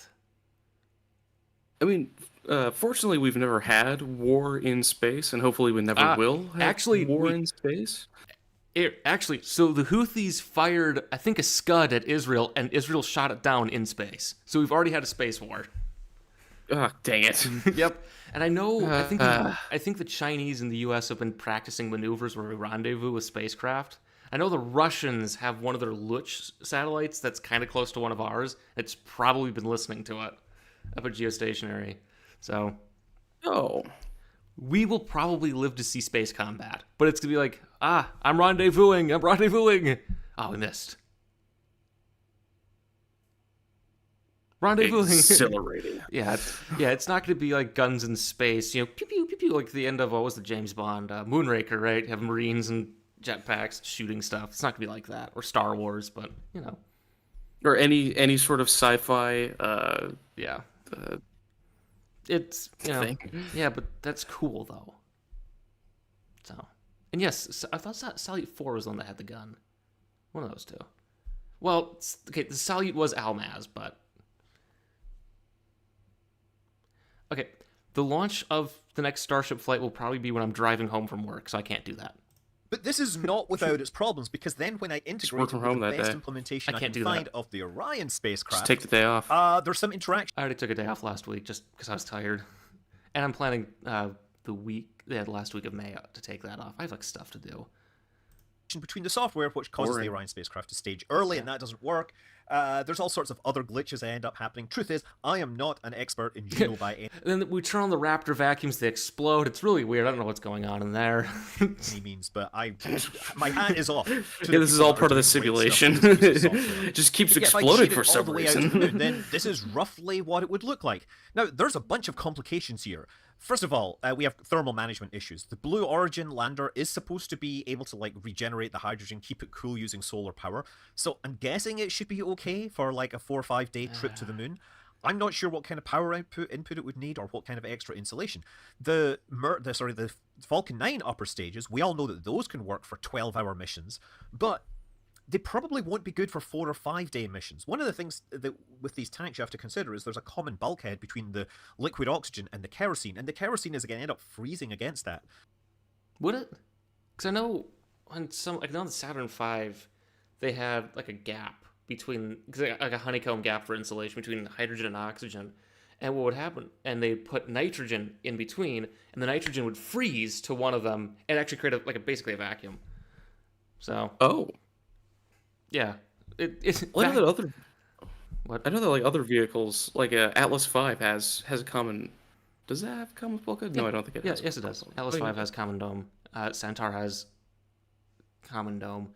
A lot of rockets have common domes. I know that was a big talking point about Starship because the thing is, if you mix methane and oxygen. Like in a vehicle disintegration, they actually have a bit more explosive power than like hydrogen and oxygen would, or hydrogen and kerosene. So, are full stage combustion engines, wherever they are, like an actual pipe dream, an actual thing? No, they work. They work. It's just what SpaceX is doing is wrong.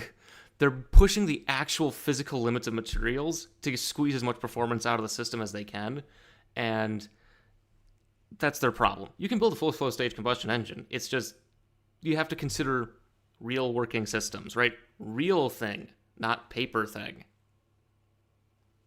I mean, that stressing out all of your engines constantly does sound like the key to reusability. Well, it's kind of like with your car, right? Your car, right? The engine caps out at 70 miles an hour, right? Not 160, right?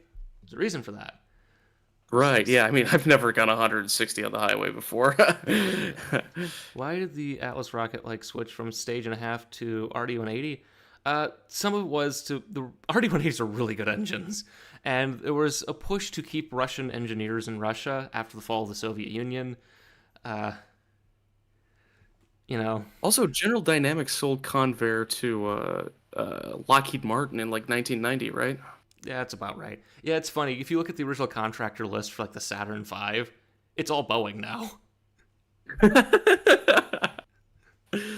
So, let's see. Yeah, AM and FM. So you need some way to stop that happening, extra insulation. So You have interns. Use interns.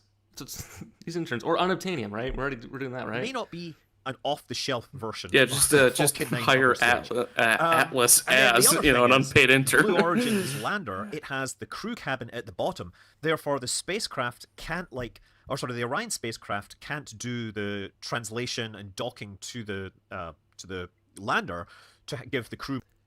Again, this is configuration management, also known as a piece of systems engineering. Why is this happening? Why are we doing this? Scott, is there a blink if there's someone behind you? Yeah. Ellie, telling a person who's not on camera to blink. Scott, blink twice or say something if there's a guy behind you with a gun. Can you blink out torture? It's it's a dash. Do ums and ahs as torture in your speech. So there we go, Scott. If someone's got a gun to your head. More space because ums are dots, uhs are dashes. Yeah, this is off the lander, which would make it very hard to perform the injection into lunar orbit. So they're pretty much stuck in the Orion capsule with no extra leg room until. Excuse me, they can do protein crystal growth experiments, Scott. That is all you do in space. Yeah, you grow protein crystal, you drink Coca-Cola, and you eat tortilla sandwiches. Yeah, protein crystal, as you said. They actually reach lunar orbit, and only then can they perform the translation and everything. You misspoke. You said protein crystal. Right. Okay, sure. I believe you. Then there was a problem that I couldn't remember how to do the docking correctly, and I was kind of in a rush. So I'm going to leave this as an exercise for the reader, or possibly something that I'll do during a Twitch stream one time. So that was a deep space question. You could build a single stack using Starship, a pair of Falcon 9 second. No, you can't, Scott. Stop lying to me.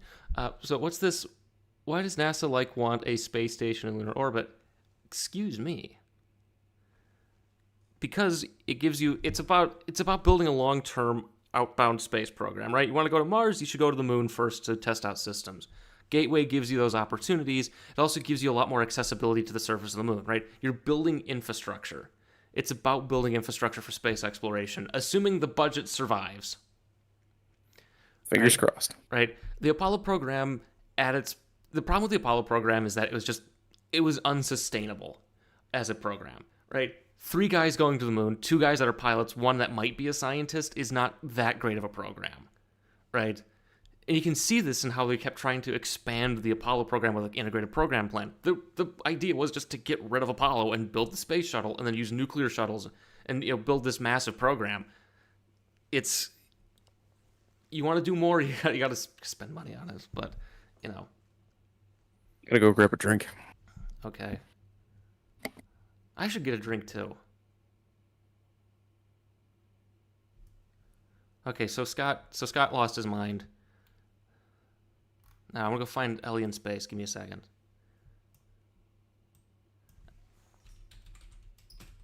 Space, because she said something about space tourism that I thought was objectionable.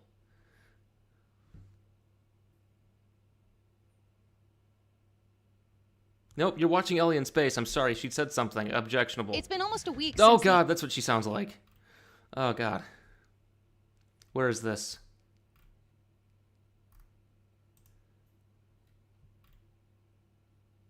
Where? Oh.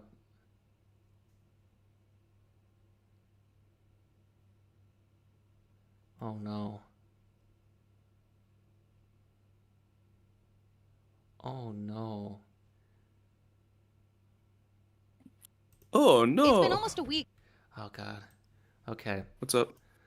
You have to entertain the crowd while I get a beverage, okay? Okay.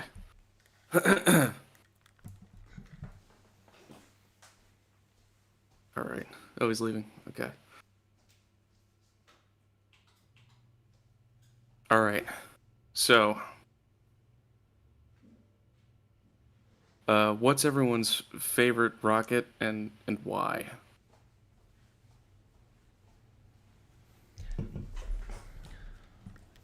It's got to be back and forth. Stop reading from the Wikipedia list of racial slurs, okay? Dang it. Okay. Caught again. We think about labs like EagleWorks, trying to develop out of the box. Cool. So I can't watch anymore. Give me a general idea of when I can come back. You can't leave.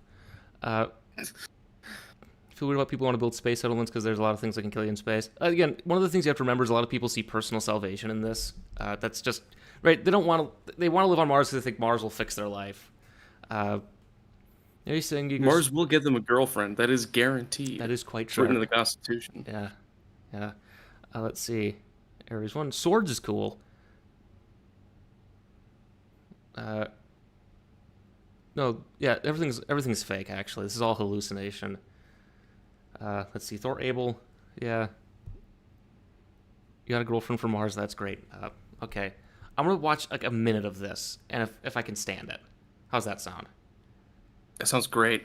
Cool. Oh, Katy Perry, MD. Yep, there we go. Katy Perry. This is wonderful. See, the thing here is a chimp trained harder than Katy Perry. Thank goodness she didn't bring up some of the other members of the flight.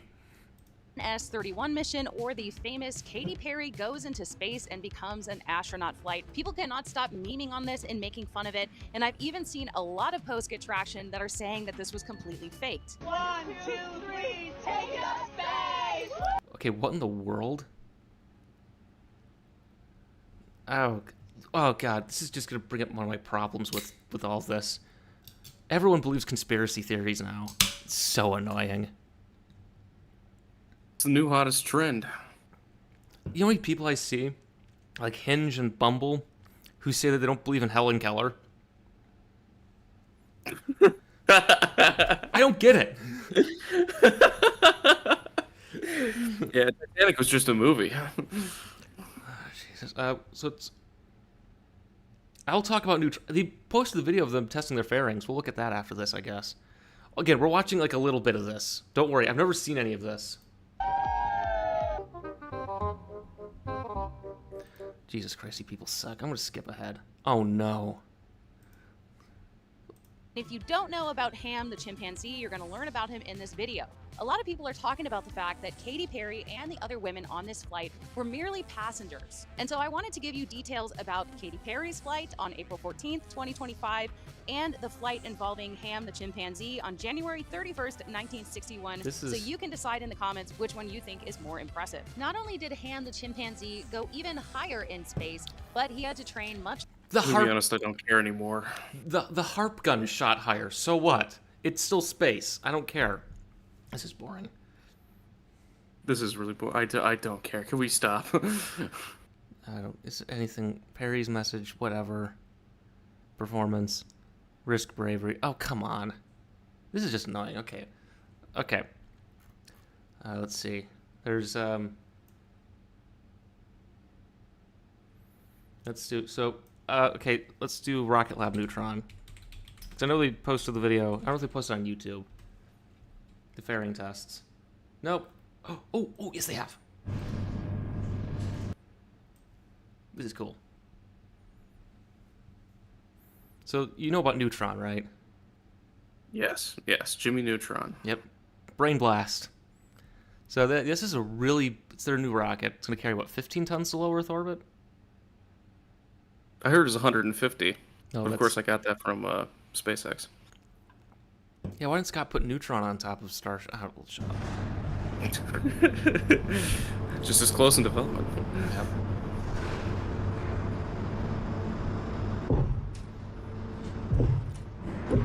That's cool. So we're gonna open in 10 seconds time. That's neat. That's cool. And the only thing I see, though, is one of them not opening fast enough. That's all I can see. See, what you gotta do is you gotta paint teeth on it. Or 3D print teeth on it. Yeah, you gotta do that. Like the old Delta II fairings. Yeah. No, I mean, like, when it opens, it's like, it's opening it. You gotta get, like, red paint on the inside. Get, a tongue or something. Get white teeth in there on the inside. That'd be that way when it opens, it looks like it's about to eat you. That's pretty cool. Yeah. It could be like the one from the James Bond movie that took the spacecraft, like that. You could also do that with it. Yeah, exactly. Yeah. Exactly. That's neat. But all I can see in my head though is one of them jams, like kind of like the Astra flight that failed. I mean, do you need both of them to work? Well, if you're going with, remember the second stage is inside Neutron, right? It's in there. Oh, So right. Yes, the second stage, the whole thing's got to fly out. So, I wonder. So what's the backup?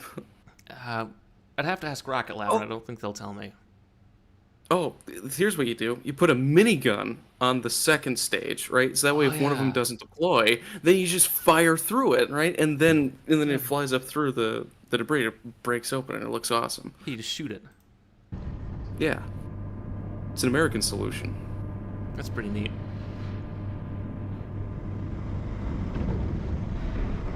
Imagine being the other guys, like, over here. Like, hey, we make, like, door hinges over here. What are these guys doing over there? Oh, they're making a rocket. I guess that's pretty neat. They're out there with their stupid rocket again.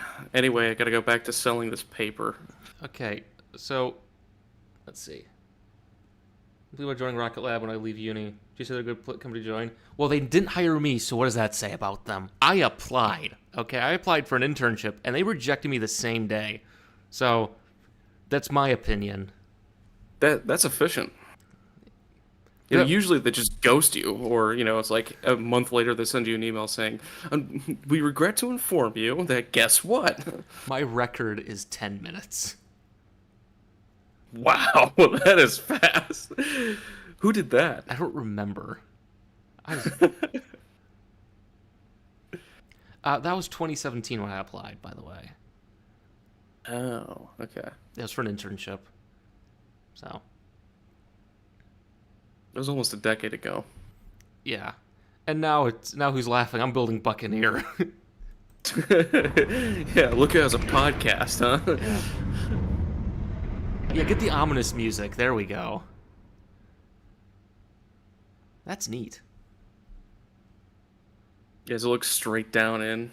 Yeah, it's the last thing you see. You died. You know, the... Yeah. Yeah, it's just... Oh, no. Got him. Okay. I'm gonna see if Eager Space has made anything objectionable. I know he changed his logo, and I think I'm the reason he did that. Okay. Let's see. Videos. Let's take a look.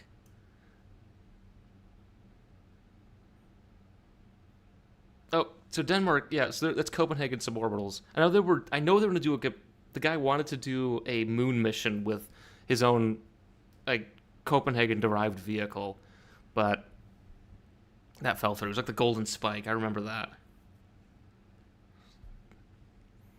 I remember seeing something about it. I'm gonna be real with you. The new logo is an eyesore. Which one? This one, the Destination Moon. The red and blue. Yeah. My profile picture is me from August 2018.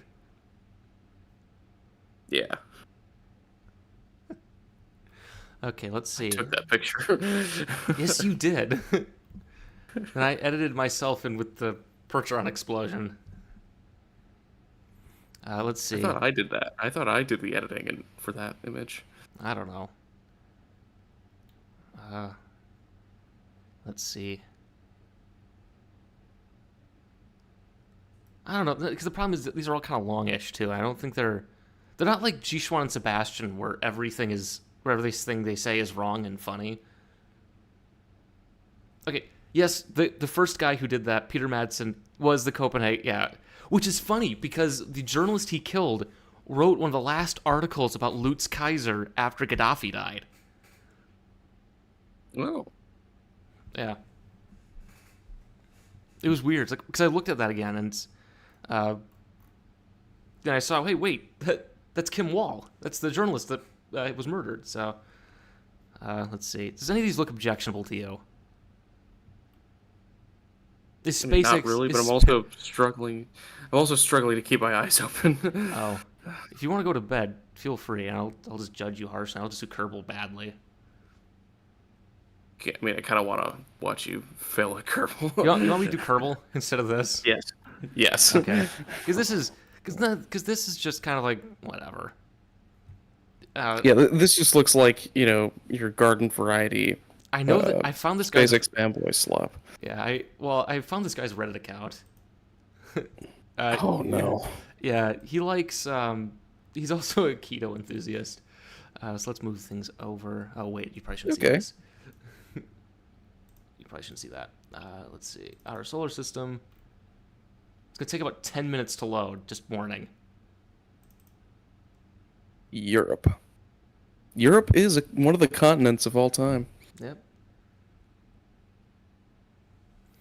So let's see. It's midday here. Yeah, well, that's because you're in Australia, okay? Look, it's STS-61. That's the shuttle mission that's on my screen right now. Beautiful. Nice looking shuttle. Let's see, I got some books recently. We're waiting for this to load. It takes like 10 minutes, I'm sorry. So I got The Lost Worlds of 2001. This is Arthur C. Clarke talking about his...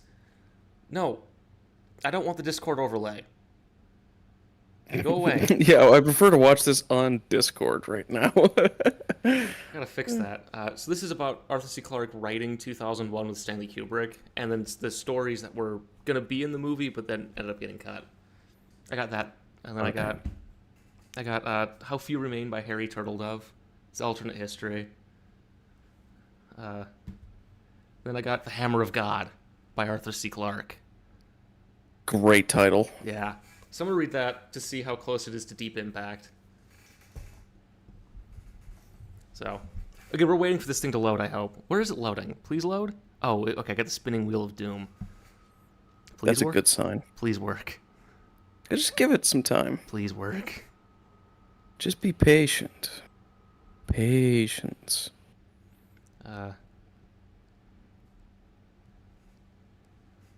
So Structures, why things don't fall down. Hey, you're a structures guy, right? So basically everything's a bridge, right? everything's a spring until it isn't. Yeah. Oh, okay. But is everything a bridge? I guess, if you think about it. Everything's a bridge between life and death if you build it badly. Now it's loading. Go away, Discord overlay. I don't know how to turn that off. Because if I click off, it closes. Kerbal. Is it? Well, my graphics card's I think at 1080, so I don't know if that's good or not. Gotta get the 420. Yeah. Well, no, I can't now because all the tariffs. It's gonna be like $10,000. Yeah. Current events. So you heard that the new Pope's from Chicago? I heard that, yeah. Yep. And he doesn't like J.D. Vance. So. Well, yeah, he killed the last Pope. Can you imagine that? You convert to Catholicism as an adult, which means you're insane or evil. And then you meet the Pope and you kill him. It was all ploy.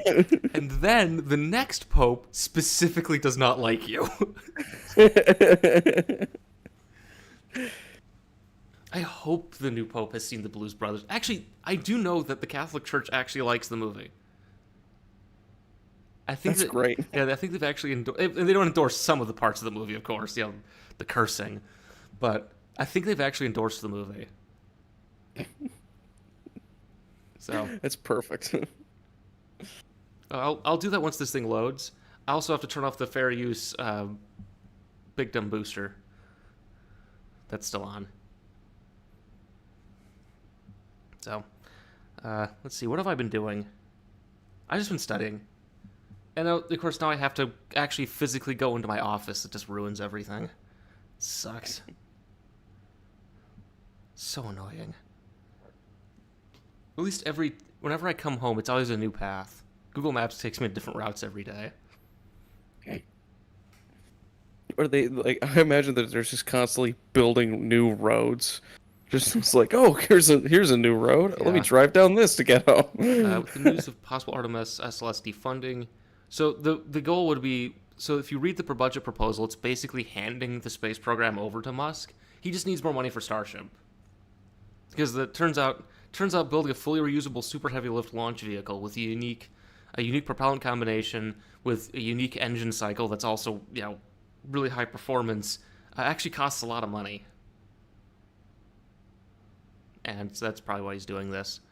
Also, the whole shift to Mars is annoying. So. Jeepers. What's the deal with protein crystal growth experiments? It's... For us, we discovered that the shuttle flew them all the time. We didn't think we'd be reading about protein crystal growth experiments so much. Yeah. But I think it's for the actual space program, it's because they're looking for new ways to make medicines in space. Yeah.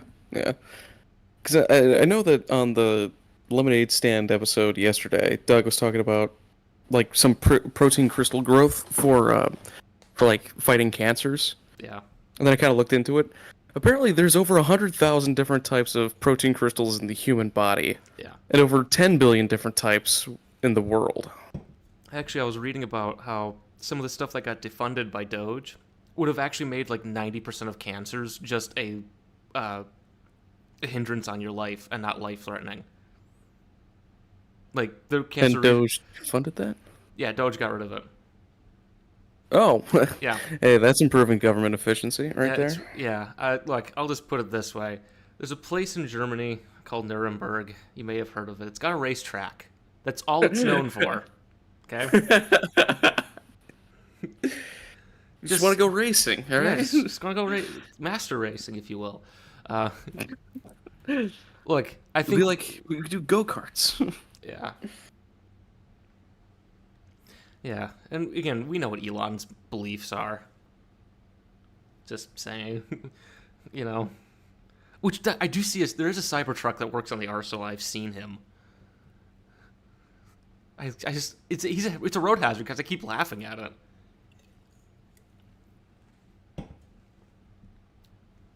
You can hear me, right? Yeah, I can hear you. Okay, good. Just want to make sure nothing froze up on this. Don't worry, it's almost loaded.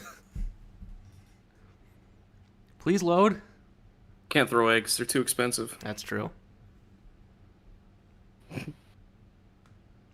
This is Diet Mountain Dew.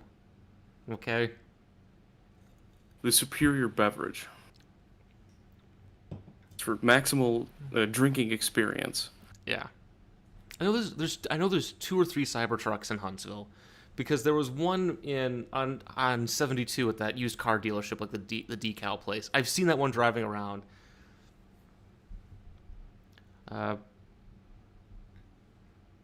Let's see. Should we be investigating hypothetical propulsion methods, like trying to find energy source dense enough for us to... Yeah, obviously, research is valuable. Yeah, Scott Manley did kinds of video about NASA cuts comment sections drowned by muskrats. Yeah, again... It's the most annoying thing to listen to people who don't understand space travel but think they know about space travel because they watch YouTube videos and play Kerbal Space Program. It's the most annoying thing. Well, that's all you need, That's true. I mean, I play Kerbal Space Program, so I think I know a thing or two more than these, NASA eggheads. Before this, I was watching House Clips. I'm a doctor now, okay? It's not lupus. Guess what? It's not lupus. Mm-hmm. Yeah, and I do want to do a video about that, where it's you are not an engineer. Stop playing one. I say, oh, I gotta turn the sound back on for this. Let's go back. Also, okay, let me close out of the Discord overlay. How do I turn that off? Settings. Probably go to settings. Overlay. Is it appearance? That is. No, that's not that. Streamer mode, let's turn that off. No, that's not it. I'll just leave it on the side. The irony is that KSP is a good way to introduce people to some basic concepts of space flights. Yeah, but the unfortunate thing is that, when you're ignorant of a subject, you don't know the full picture. The first piece that you come across for the puzzle is, you assume as the whole picture. right? Yeah. Okay, audio. Let's turn the sound Does that back make on. sense? I'm gonna turn up to 25%. There we go. Accept. Okay. Yeah, exactly. Yeah. Yeah, the re-entry window's coming up. I think it's later this morning. Okay. Do I actually have that still here? PFA's crap Also, career. the fair use BDB. Oh, right. Gotta turn that off. Go away. PFA's crap career. Okay, I forgot what I was doing with this. It's been a while. Please load.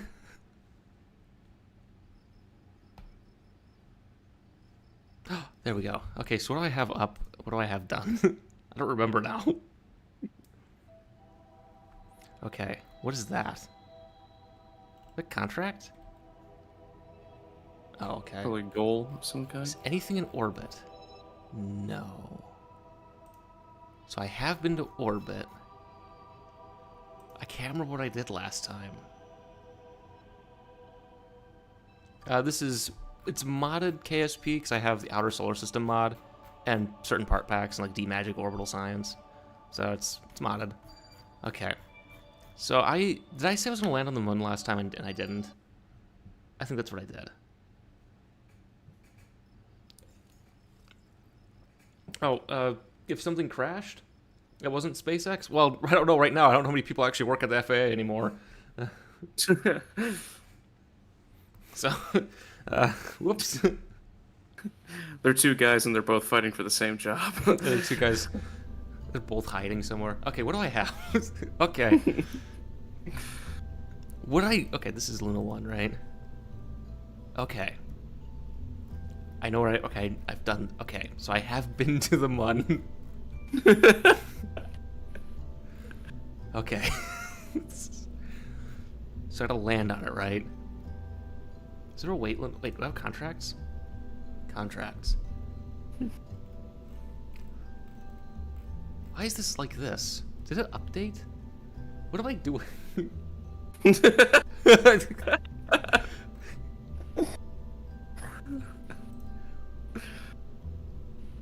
Well, we'll ignore those for a second. Go away, contracts. Let's go to the Mun. Again, I guess. God. Jeb is not going. Valentina needs the experience. Alright. That looks right. Wait, no, that does not look right. So got those. Stage to that. Cut off. Liquid kick stage. Liquid Do stage. astronauts need a passport Yes. to return? Oh, they do? They do in case of transatlantic aborts.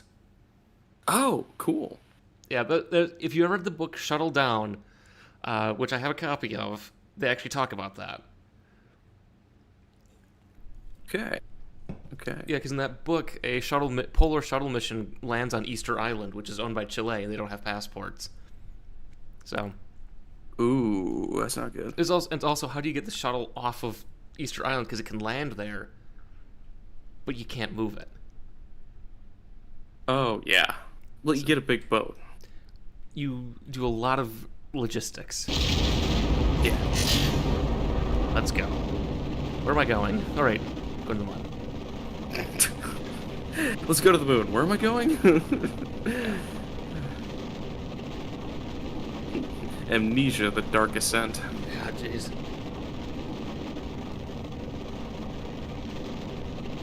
Are you there yet? I mean, imagine crash landing on the Easter Island, and then the people walk up going, "Papers, please." Yeah. Papers? It's the first thing you do. What's going on? Whee!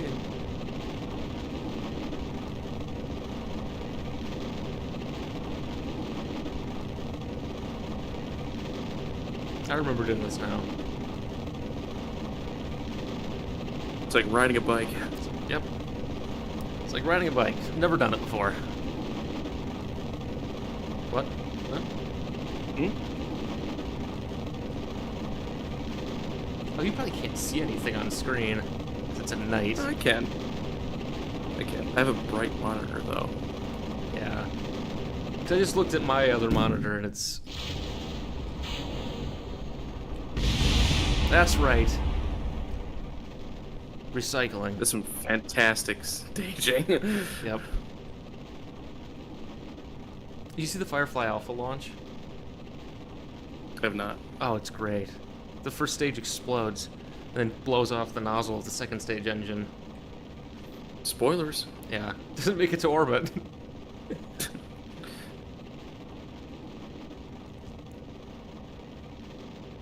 I think I'm a little too steep. Yeah.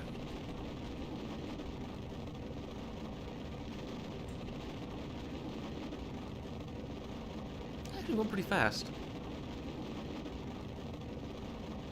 And my fins are overheating. Wonderful.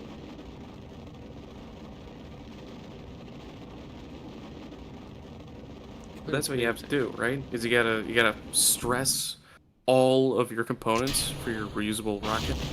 Yeah, obviously. Community tech tree? I do not have that. I don't have MechJeb either. Because I'm dumb, okay? I don't know anything about these things. I do like the Real Plume mod, though. This looks really good. Look at that.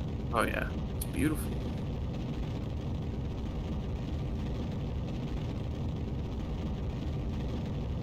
Gotta find a way to make that in Blender without, melting everything. Yeah, I've been working on it.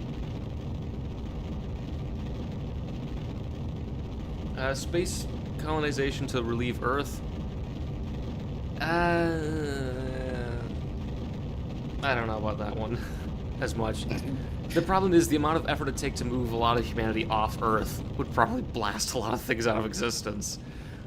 So we can use space to help Earth, but I think humanity's mostly going to be stuck on Earth for most of its existence. Sorry. Yeah. And plus, we're already here, Yeah. Yeah.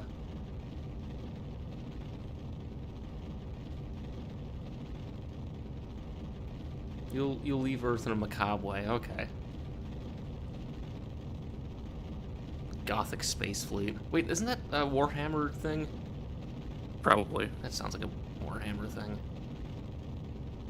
Imperium of Man. Yeah. Okay. Not women. No, of course not. We'll get really mad if there are. I should do this for the first Caravel launch when it makes it to space. Just... Alright, so we got 1.2 kilometers a second delta V. This is our not orbit. Okay, so where's the Mun? Mun's there. You lost it? It's, budget cuts. So I'm gonna Have you tried looking? I'm gonna get an orbit of the Mun, right? Yeah. I'm gonna get an orbit of the Mun. I have 400 meters a second left. Is that gonna be enough to make it into orbit and come back? Perhaps. I don't know how to do rescue missions, by the way. I should make note of that. Let's make this a flyby. Or in a highly eccentric orbit. We'll do that. Yeah. That'll work. Let's open up the science. So we got grow some protein crystals in this. Right? Mm-hmm. Get the antenna out. I can retract that antenna, right? I think so. I hope so. Ooh. We'll find out soon enough.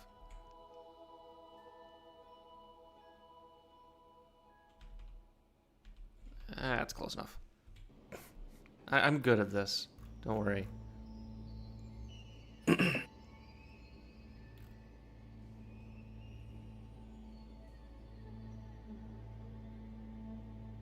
I remember hearing a lot of people got angry about, like, for some reason there's a lot of people get really angry when women are introduced to certain things. It's an interesting thing I've noticed. A lot of people have noticed. We're not gonna comment on that now, though. So. Okay. Yeah. Well, yeah, I noticed this. Okay. Oh, I overshot. Okay. So we are... And Oh, that's really close. So if I do... Okay, that's... oh, jeez. I'm going the other way now. I'm gonna go the other way. We're not gonna litho break this time. Okay, so that's... Hey, nothing can go wrong at 1.8 kilometers per second into the ground. That is true. That is quite true. Do I have solar panels on this? Or a battery or anything? Who designed this? A gerbil, perhaps? With a little wheel? I got Hooked batteries. up to a generator? So I'm gonna go into orbit and then come back. Are those batteries? Those look like batteries. Those were batteries. Okay. Whee! And there we go.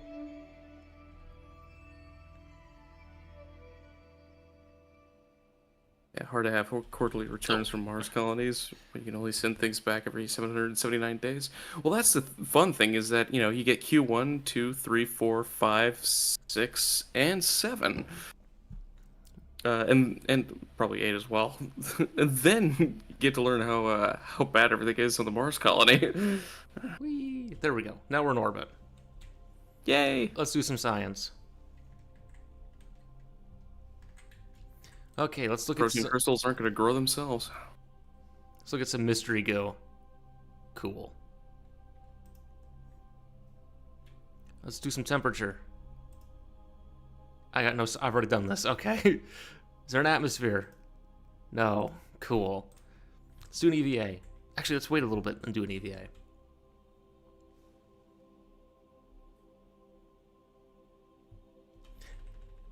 I am reading A City on Mars for the channel at some point. I just gotta have time for it. Whee! Let's do an EVA here. Okay. Okay, Valentina. Let's take some EVA. Yeah, let's remove helmet. That'll work. Awesome. Let's go back in. Whee! And let's go and stay in orbit for a bit. I hope the batteries don't drain. No, they're not draining. Good. So let's stay in orbit for a few days. Do a little LDEF. Yep. Which we're doing that July 2027. Oh, wow, okay. Really putting the L into LDEF. Yeah. I think that's roughly the time we figured out when we would do that. Because it's STS-32 is the one that recovers it, and we're doing that in 2027. I remember this. Okay. Awesome. So I can get back. No. Go back. Closer.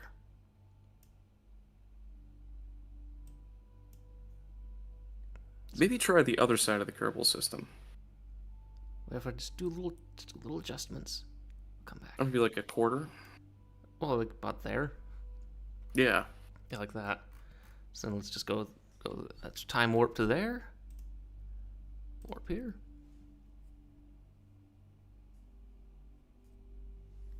There we go. So burn is in 9 minutes. Where am I aiming this thing? There we go. Oh yeah, so we definitely need to build a bigger vehicle to land. Because we're using up pretty much all the propellant for this entire flight. You gotta do it Apollo style, right? That's really hard. You gotta do it like quasi, slap together Apollo style. Yeah. Oop. Is it aligned? Let's go.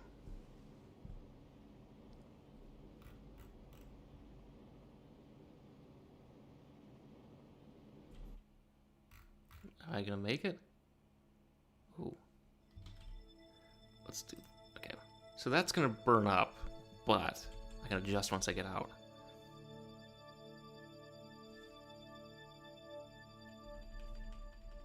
Bye. You know, I should do a Minmus mission. That's what I should do next. Yeah. I mean, it's right there. It is right. Okay, so now I don't want to be that high. And 71. 47. I can tweak it once I get there. What did you drop? What? You dropped something. I heard it. No, I was leaning back in my chair, so I dropped my weight onto my chair, Oh, okay. and it broke. Oh, okay. Well, you know, you win some, you lose some, right? Oh, I've watched Space-Time Quantum Teleportation of Energy. I don't know. I watched PBS Space-Time. I have read Blind Sight, though. That's an interesting book. I always do 35 kilometers for my entries. Let's go.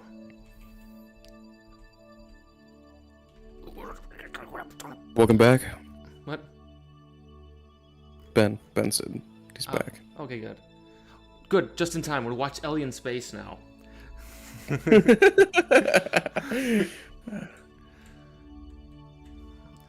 see. And I'm gone. Alright. Okay. Oh, Atmos. Okay. Oh, I can probably close this. Can I retract the antenna? Oh, well, it's going away now.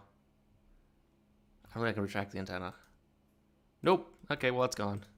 Oopsie. Wet Workshop Skylab in RHO. That'd be fun. It'd also be really hard to build. Yeah, is Gateway gonna have a shower? No. It's tiny. Oh, Ellie. See, that's why we gotta. What? Sorry. Ellie in Space is a YouTube channel run by a woman who used to be a Texas newscaster. Like, she had, like, on a news station, who then quit that to join a cult. Oh. Yeah, well, the cult of Elon Musk, obviously, that's what I'm talking about, but, you know. Oh, yeah. Yeah, it's... I thought, cult kind of sounds cool, you know? It's like, oh, that's a cult. You got, like, cool stuff going on there. That's really bad, but it's like, oh, yeah, no, it's the cult of Elon. It's like, oh. Yeah. There's a KSP mod to turn 2 fuel tanks into space stations? That's cool. That's pretty awesome. That is pretty neat. It's amazing what you can do with these. Honestly, though, Skylab would have been better to put up into lunar orbit, because at least that had a shower. Yeah, Skylab did have a shower, which, hey, you gotta work on your Moon Lab models for Voyage. Thanks for reminding me. Yeah. I've been rereading Voyage, so that's kind of why that's on my mind. Got it. Oh yeah, and Starbase is now a town. Ugh. Famously, you know, all good cult leaders have towns. Jim Jones, David Koresh. People famously who could do that stuff very well. I wonder if Musk's next venture would be into beverages, you know? There already was kind of like to compete with Kool-Aid. There was Tesla tequila. I mean, honestly, that just sounds good. I want to drink it though. It's Elon though. It's Elon stuff. It's probably got like antifreeze in it or something. Yeah. Parachutes are supposed to have deployed. There they go. Yeah. I like the delay between when you say a thing on Discord and then when the thing happens on the live stream. Yeah, what is the delay on this? It's like 3 seconds. Okay, that's about as minimal as it can be. You see what's fun about Boca Chica though is because it used to be like a place like people could own like trailers and like rental homes, like beach properties, like poor people. We actually know people who owned a spot out there. Oh. Yeah, you remember the AutoZone in town where we get car parts from? Yeah. They did. The guy who owns that. He owned us. Really? Yeah. He kept talking about them blowing out windows. Yeah. Oh, jeez. Yeah. So, yeah, small world though, right? Yeah, that is a really small world. Alright. So we're into Minmus next. I want to do a flyby of it. There are two kinds of people: those who think Elon Musk is a modern-day Henry Ford. That is true. That's quite true. Every Tesla comes with anti-Semitism weekly. Yeah, there's plenty of articles that talk about how SpaceX just doesn't believe in environmental regulation. Like XAI in Memphis, I think they're legally allowed to use 15 diesel electric generators, and they're using like 35. It's actually polluting Memphis now. Oh, jeez. Yeah. Environmental hero, everybody. For the betterment of humanity. Yeah. Yeah, let's see what's going on. Worst thing about the Musk cult is that many of them are doing that for free simply. Again, you have to remember though, there's a lot of people who are just true believers in this. And that's the thing you got to remember is there's people who actually believe that they will at some point in the near future get a ticket to Mars. They actually think this. And they desperately want this to be true. And it's not. And they get really mad at you for pointing that out. Okay. It's a bit of a nicer landing than a Soyuz landing, which uses solid motors to slow it down. Could have done litho braking. Yeah. Yeah, we'll go to some litho braking. Yeah. Gosh. I can't speak. Yeah, some John Lithgow braking. Yeah. Look, we got science. We got 16 science. Oh, no, we got 20 science. Awesome. What can You got 20 science? I saved some money. And Valentina's got XP. Awesome. How do I fix things? I need to go to Minmus, right? Yeah. Okay. Flight control's probably useful. I don't need any of that stuff. I don't need any of that. How about simple command module? Oh. Why can't I get that? You need like bigger boosters, bigger rockets, more juice in the tanks. More juice in the tanks. Oh, ooh, miniaturization? That's antennas, that might help. No. Space exploration parts. Like habitat modules. Electrical... Wait, do I have solar arrays yet? I don't know. I should probably get solar panels. So I can build a relay around Minmus. Recycling...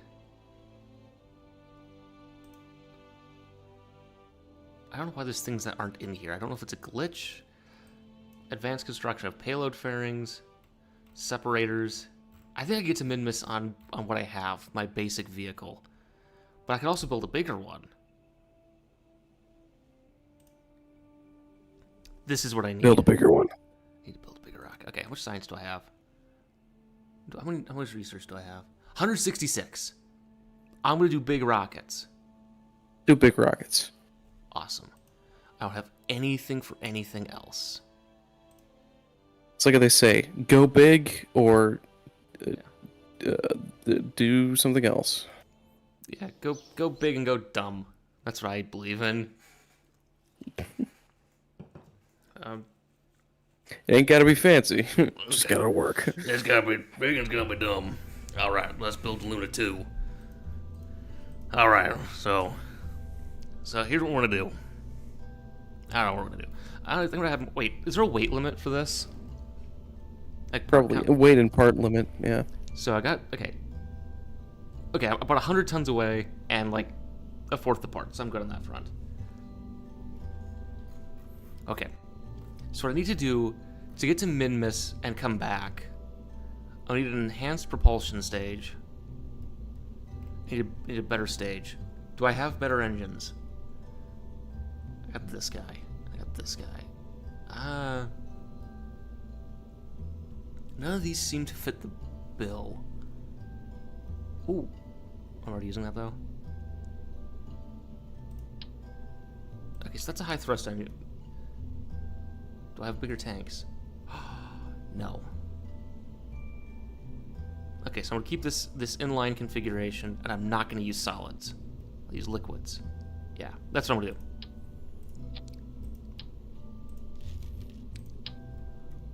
So make an ejection stage. Look at all these parts I can use. Look at this. This is wonderful. It's a lot of parts. It's a lot of parts. I can't use this one. Can use that. What am I using for this? Oops. Using that one. Okay. This is one problem with doing KSP on live streams. It's just me looking at parts and going, what can I do? I mean, that's the KSP experience, right? Yeah, but on live streams, it's really boring.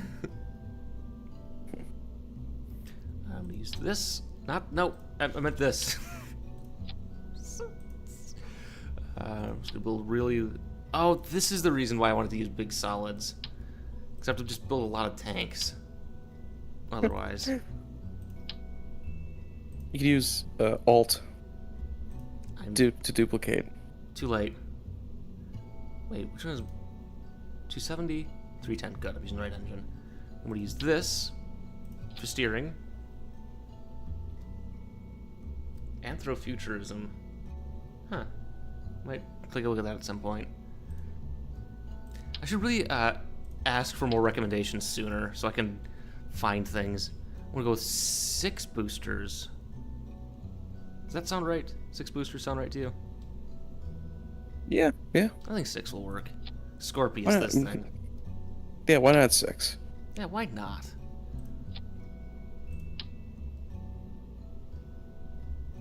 There we go. Do I have struts? Yes, thank goodness. Do you have auto struts? I don't know how that works. I don't know how to do that. Which version are you running? 1.8. Probably. I'll just do it this way. As everyone just writes angry comments, now it's like, oh my god, you idiot! Yeah, we're trying to be audience captured now, right? Yeah, it's audience capture, but you all hate me.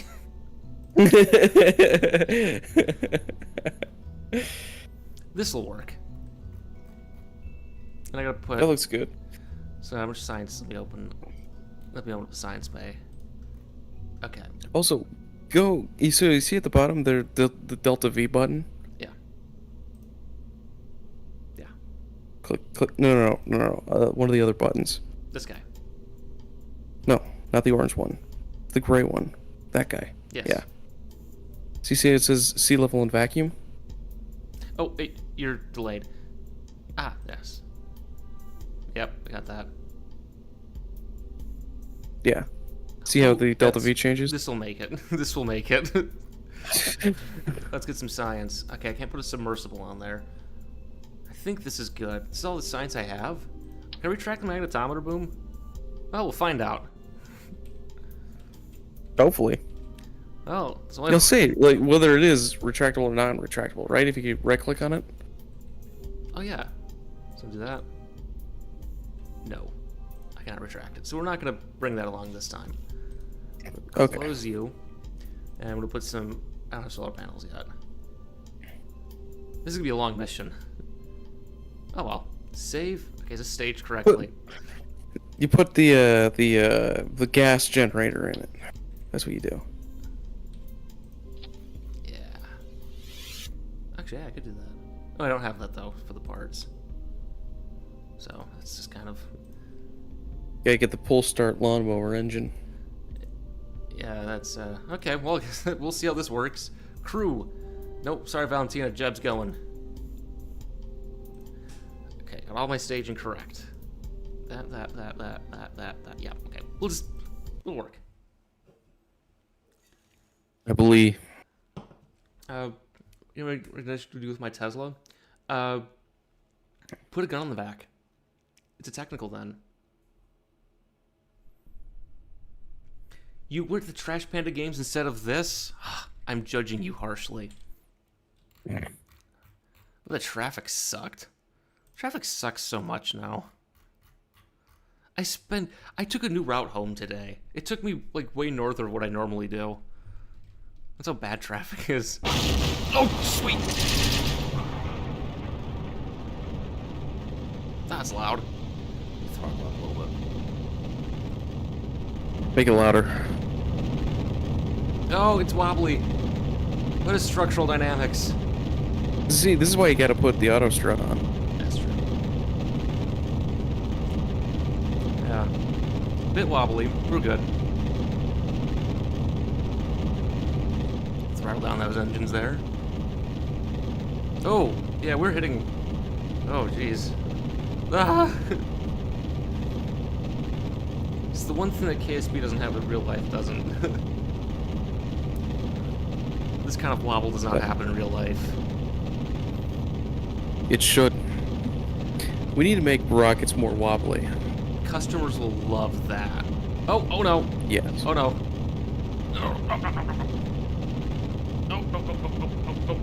No, okay. Ooh. See, in real life, this is an abort mode.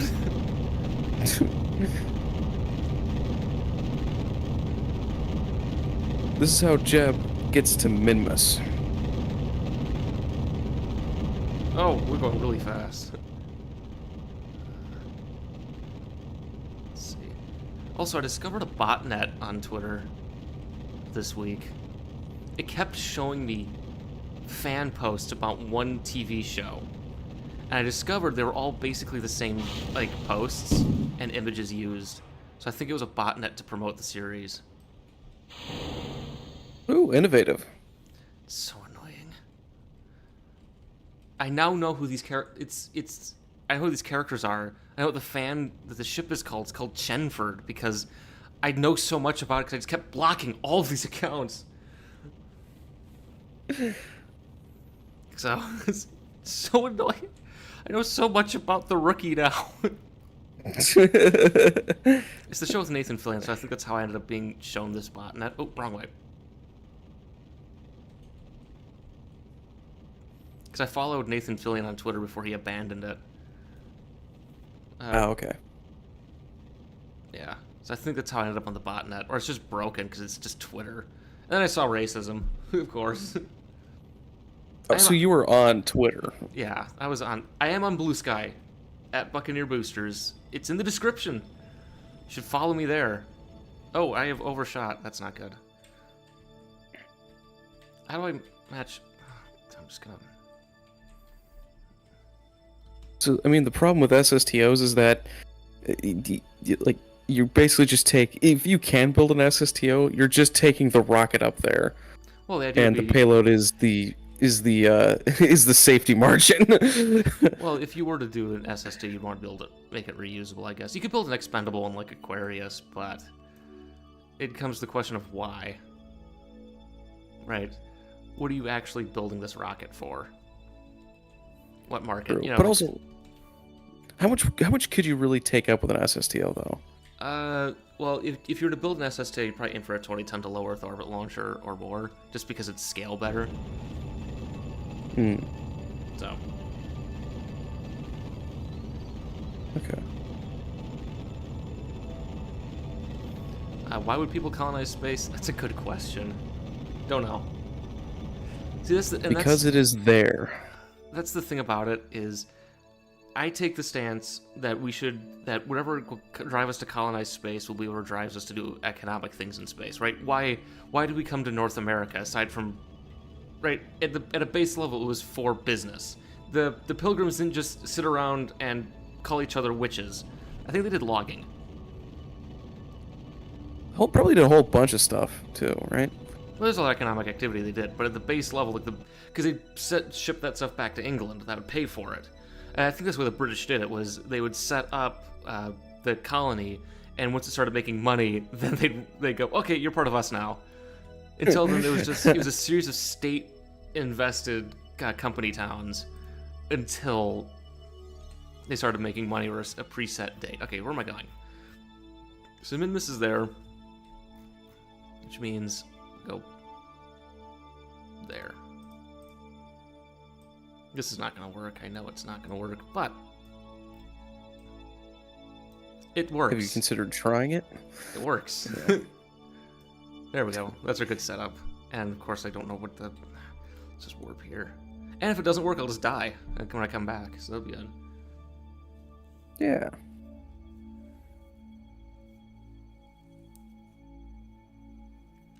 Rumor angry astronauts started using ketamine. Oh, well, he's emulating Elon Musk, right? or as he calls himself Gorklon Rust on Twitter because he's such a loser. Gosh. It's just that's what it is. He's a loser.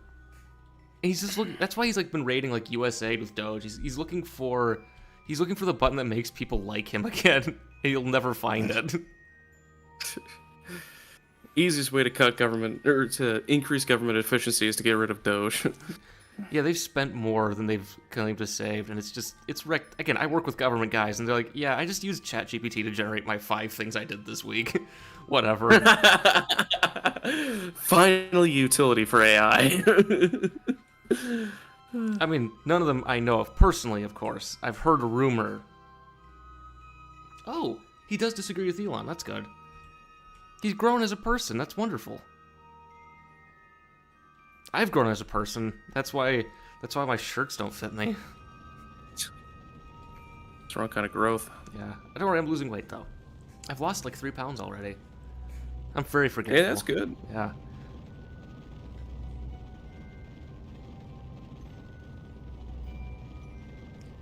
Alright, so we're going to Minmus. We're going to land on Minmus. So this is just a scouting mission to Minmus. Stage! Thank you. Staging looks so cool. Just gotta say. Oh, yeah. Oh yeah, Roton. I built a better model of Roton. I'm gonna do an SSTO video at some point. It's just everything gets delayed by the fact that I now make good-looking Blender models, which takes time. Then I have a job, which eats my sanity away. So, it's just... You know. What is going on? Okay, so I've completely overshot. Oh, no, I haven't. Yes, I have. Okay, so let's just...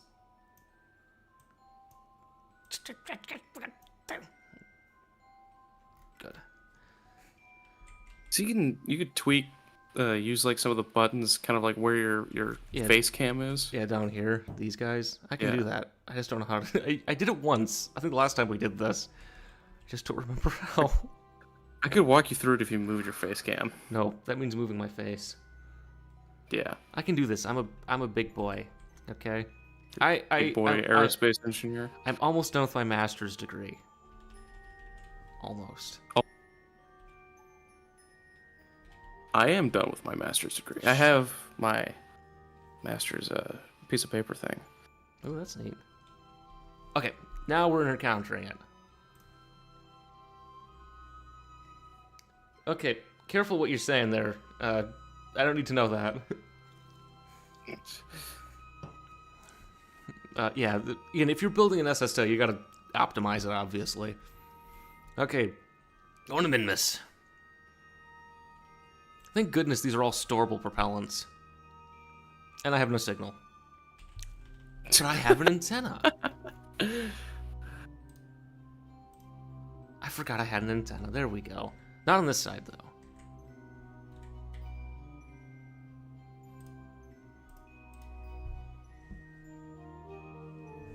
There we go. Let's go to Minmus.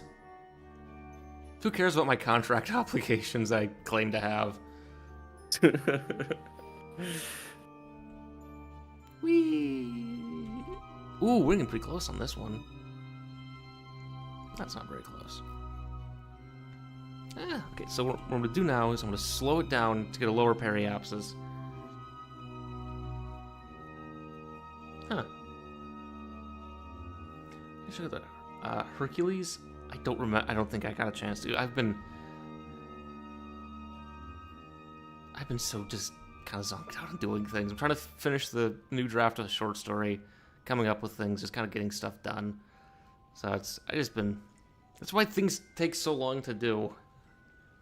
Yeah. Also, that mix ratio sounds about right. Like the 0.09 to 1.1. That does sound about right for some methane, yeah. Because mix ratio by volume is like 1.3 to 1, right? That sounds about right. Yeah. I have plenty of Delta V. I could have landed this, actually. Okay, there we go.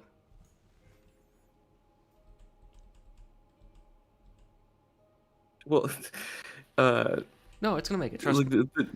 Sorry, no, I was reading a comment or chat. It's not that they're not high schoolers. They're college kids. Yeah, one of them actually dropped They're out like of 19 Harvard. or yeah. So they're like 19, 20-ish. Yeah. They're the people who are working at Doge. There's like the guy who's in charge of like the DOE now is like some 21-year-old who knows nothing about this, and I think has ties to a group that kept leaking people's information.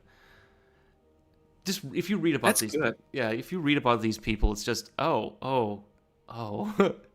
well, this will end well. Trust me. Yeah, this is great. Only the best people.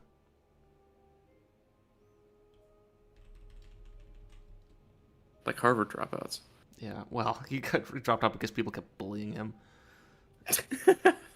Which, yeah, he deserves it. I think that guy was part of the gutting of USAID, which is going to kill a lot of people. So, yeah, he deserves it. That's all I'm saying. It's just, I don't want to dive too much into this, but it's like, yeah, there's actions have consequences, buddy. Look at that. I'm in orbit of Minmus. Let's do some science.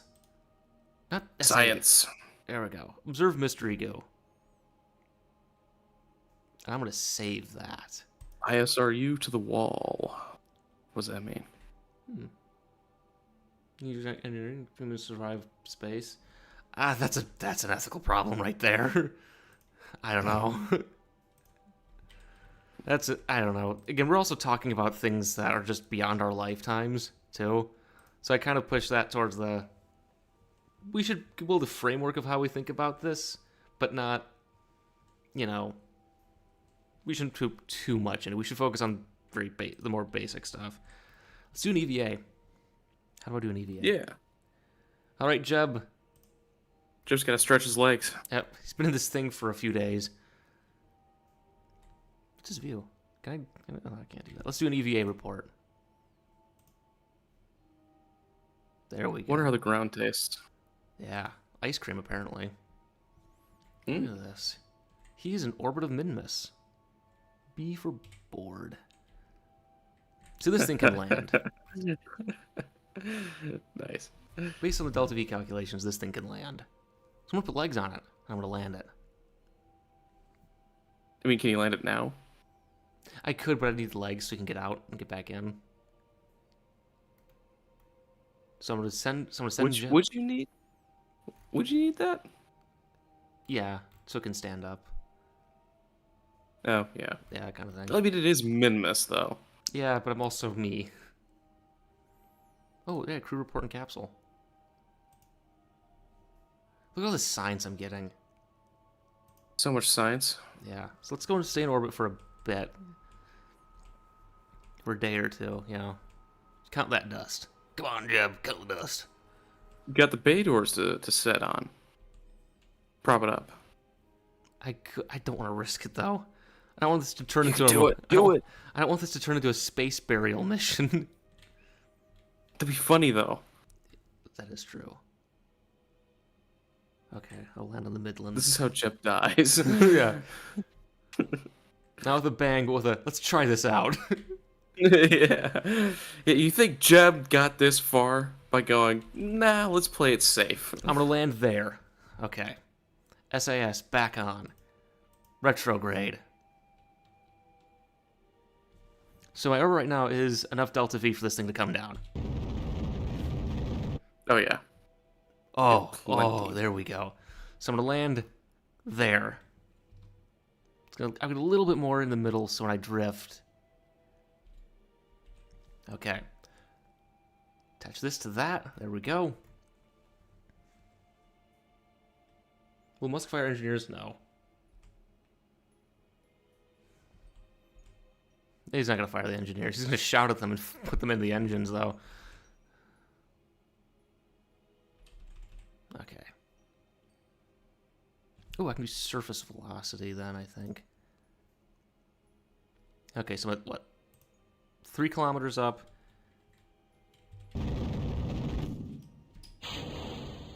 You're supposed to... There we go.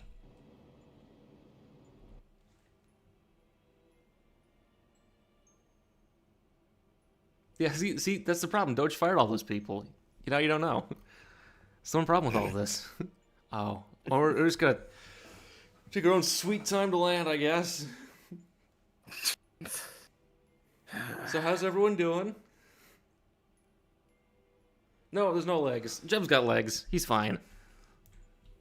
He's not a Vietnam vet. He's fine. Jeez. Where we're going, we don't need legs. Yeah. I have enough Delta V to get back to LK out and then come back to Kerbin. Oh, but if I get out of the capsule, SAS is disabled. It'll tip over. It's fine. It's Minmus. Yeah, but I suck at this. You'll be fine. Don't worry. That wasn't me, don't worry.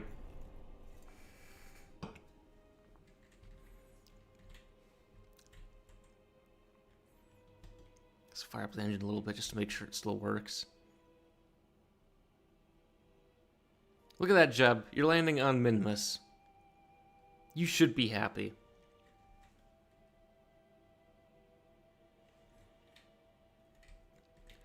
Oh, man.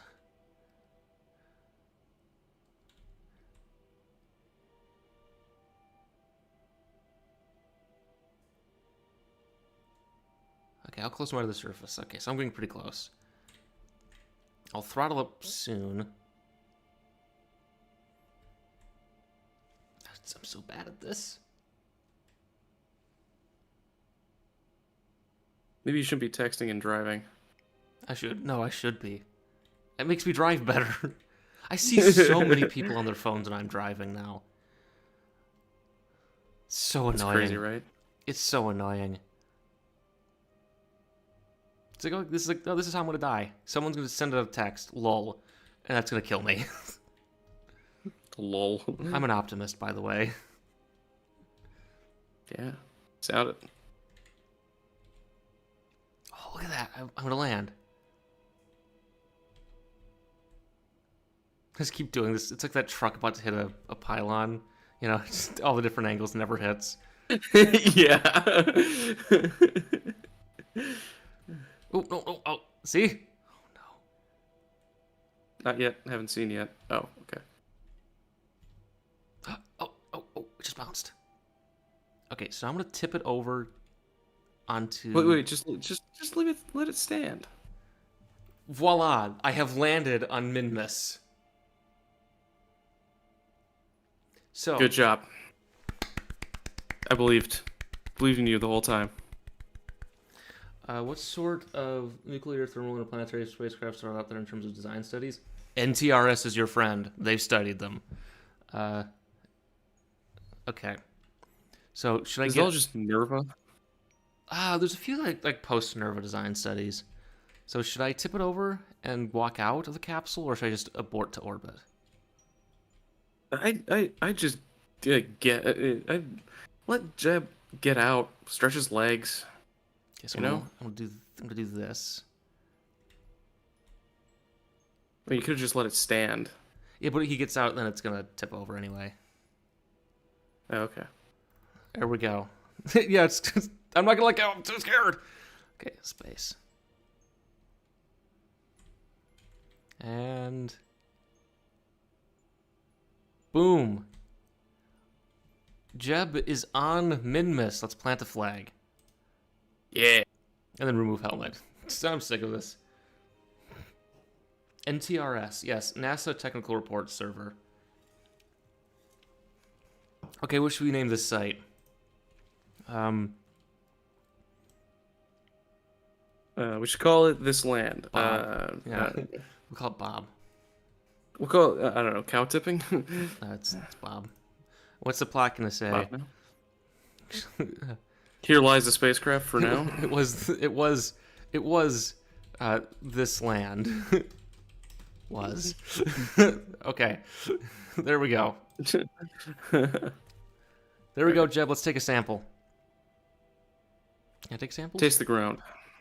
Can I take samples? EVA report? Do you need a tool to take samples? I don't know. Well, there we go. Look at this. And also, he's got the Buccaneer flag, of course. So I figured out how to put those in course. Kerbal. So now how do I get him Salute back? the flag. Yep.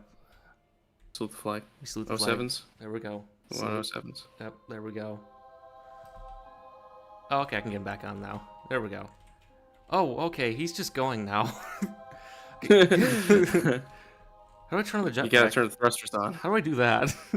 RCS. It's RCS R. Okay. I gotta. Wait, can I just climb onto this?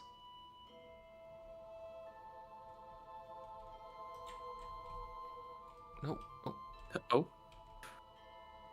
is it F? Well, you just use your thrusters. Oh no.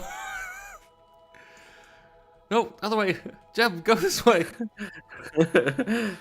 Jeb, go this way. Don't turn this into a rescue mission. No, no. B for bird.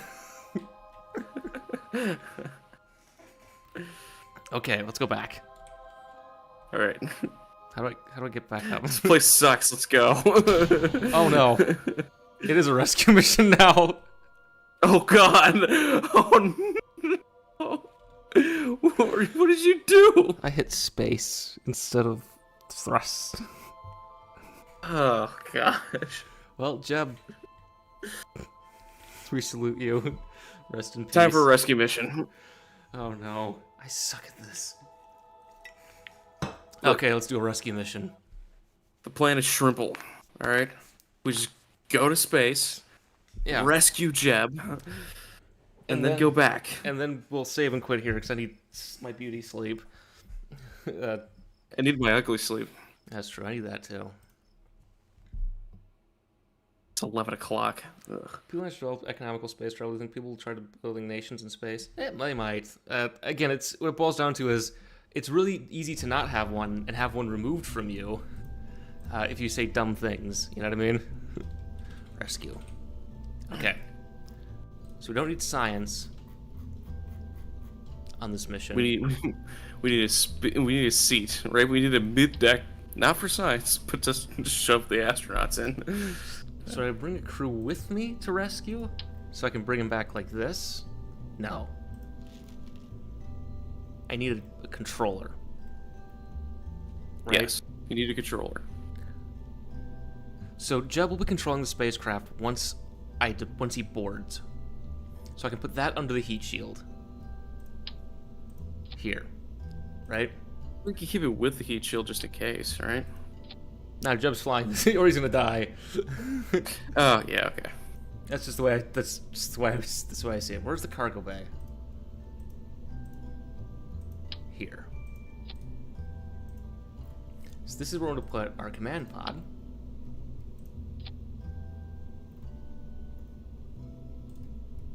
This is where we put our command pod. And all of our power. There we go. And we need an antenna.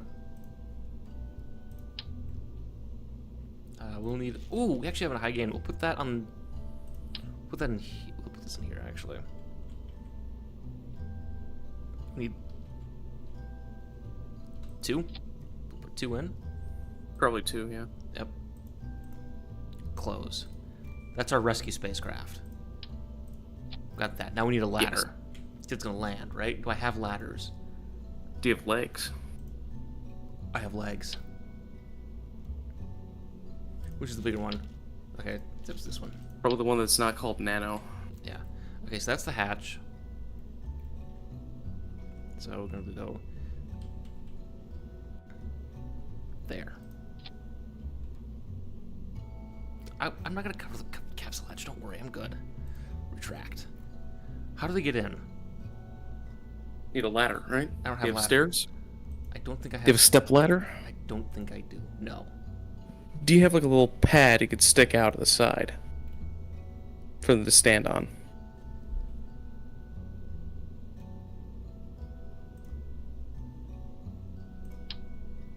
No.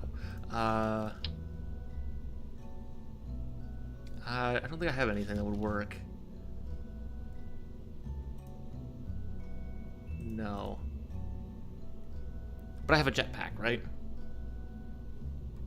Jeb has a jetpack, yeah. I'll use that. That's my way in. So I'll land this vertically, right? Okay. Mm-hmm. Yep, I'll land it near the site. He'll walk over, he'll get in, get up, and get out. Get it? Trimble. Got it. Good. Oh, wait. Make sure the coupler's in the right spot. And don't press spacebar. Don't need that. Okay. There.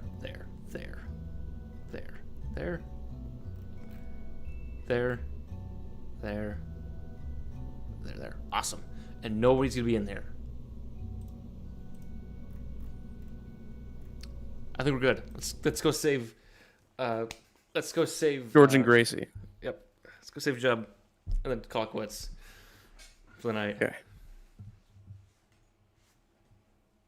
Oh, someone might use it. I totally wasn't gonna look through NTRS for things. Oh, I forgot to show off Diesel. Oh well. That's okay. We'll happen that. Another night launch. Cannot engage SAS. No pilots aboard. What? Okay, let's recover vessel. Okay. Start with the thing. Mm-hmm. I'll make that with the command. Yeah, I'll do that. Yeah. Because sometimes in Kerbal it does that. Yes, thank you. Do I have control? Not the kind I want.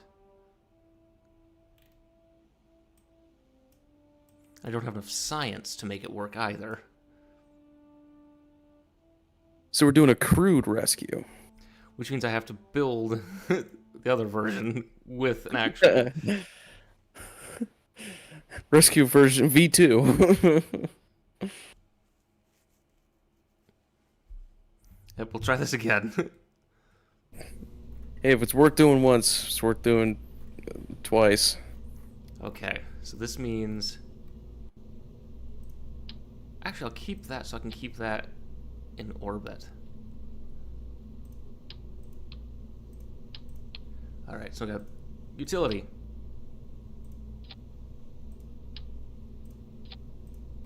Question is, can this come back? No. Maybe. I think that's a no. Is it the vacuum delta V? Mm.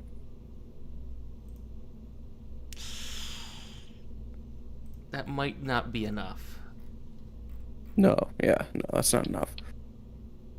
You need a bigger rocket. Just one tank.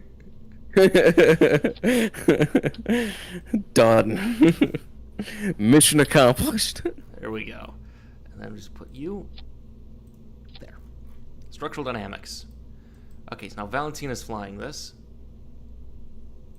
Because she's the only person who can. We're leaving the cabin empty in case this turns into a double rescue mission. That's good, that's good. I think it'll work. It'll work. I believe. Some prediction projects in Russia, China about megawatt-class nuclear reactors in space. Ooh. Yeah, I know they're working on those. I think the Chinese, because the Chinese are planning, I know they're planning a mission to Jupiter coming up, and I know they're working on.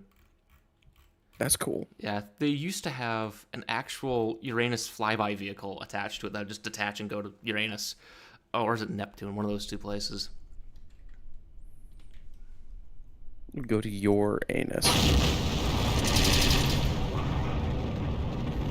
Okay, we have liftoff of Lunar Rescue. Is it wobbly? No, good. A field equals a thing that can be done in real life? Yeah, it depends on where you put them. Embryo space colonization is interesting, but there's just so many unknowns right now that that kind of thing is just out there.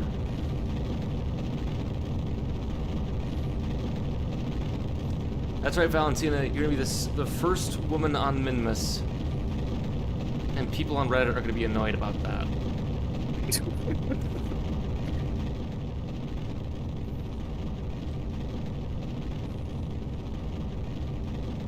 think we're doing pretty good right now for this mission. Don't you think? Don't curse it. What I could have done was done 3 booster configuration, where it's 3 of them and like the 3 of them are like air optimized. Oh well. That would require like work and effort, so I'm not gonna do that. Yeah, just better go 6. Yeah. Brute force it. Yeah, just brute force this thing. Oh good, it's got a weird wobbling mode. It's not nutation, but it's wobbly.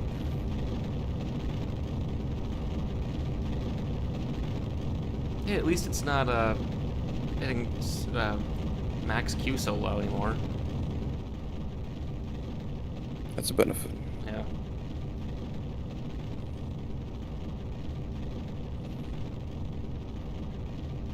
I'm launching at night all the time now. I don't know why. Timing works out. Yeah. Sneak up on its rescue mission, right? Yeah, I gotta sneak up on Minmus, catch it while it isn't looking. Yep. Sleeping.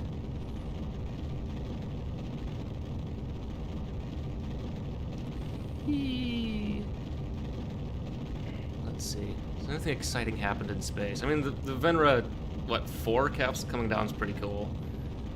Mm-hmm. You saw the ISAR launch, which is funny, I guess.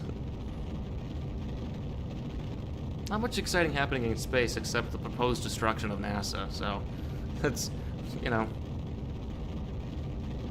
Yeah, that's kind of boring. Yeah, it's not interesting. There are plenty of videos of SLS launching. I have a few of them. Whee! Alright. Oh, this thing's going to Minmus. I hope. Is it getting back from Minmus? I think it will. I'm an optimist. I say, having crashed the last one. I believe. What I learned about space guns, I found more studies. I found the actual CIA report that discusses Babylon and some of the struggles that Space Research Corporation was having with it. That's when spin launch turned out to still be real and alive, which now they're not anymore. That's kind of the thing that usually happened.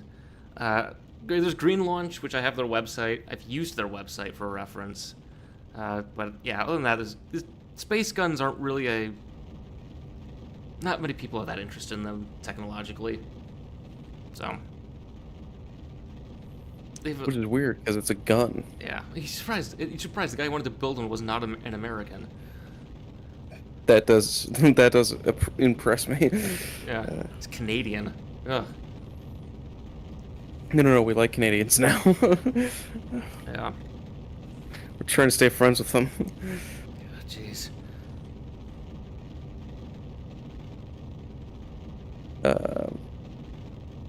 So what was that about spin launch not being a thing anymore?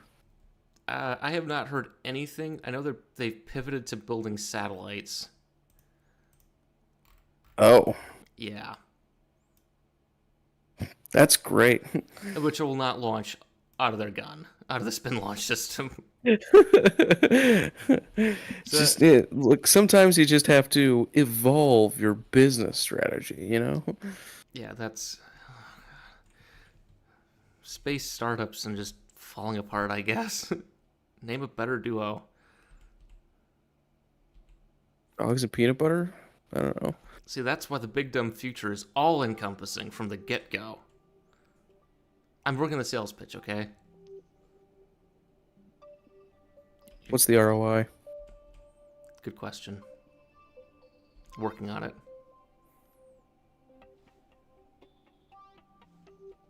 Alright. So I'm going to LKO, then I'm going to do a plane change maneuver. I have the Delta V to do this. It's a shame you can't siphon off the other stage and use it. Get Jeb to, hook the hose into the through the fuel cap.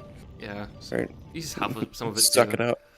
Yeah. You just have to huff some of it just to feel something. I mean, hey, he has ice cream. He can start eating Minimus. That's how you get out. You lower the mass enough that you jump off of it. I mean, technically, you don't even have to land this thing. Jeb could, with the RCS, get into orbit around Minmus. Oh, yeah, I'm not going to try our orbital rendezvous yet.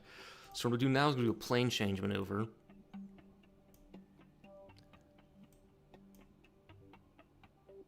Right? Because right now, Minmus is in an inconvenient location. It's right there. Right. Plane change maneuver.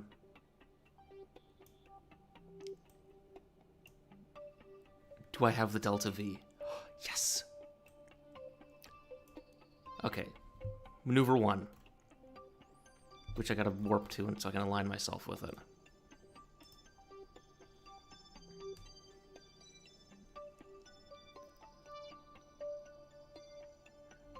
Yeah.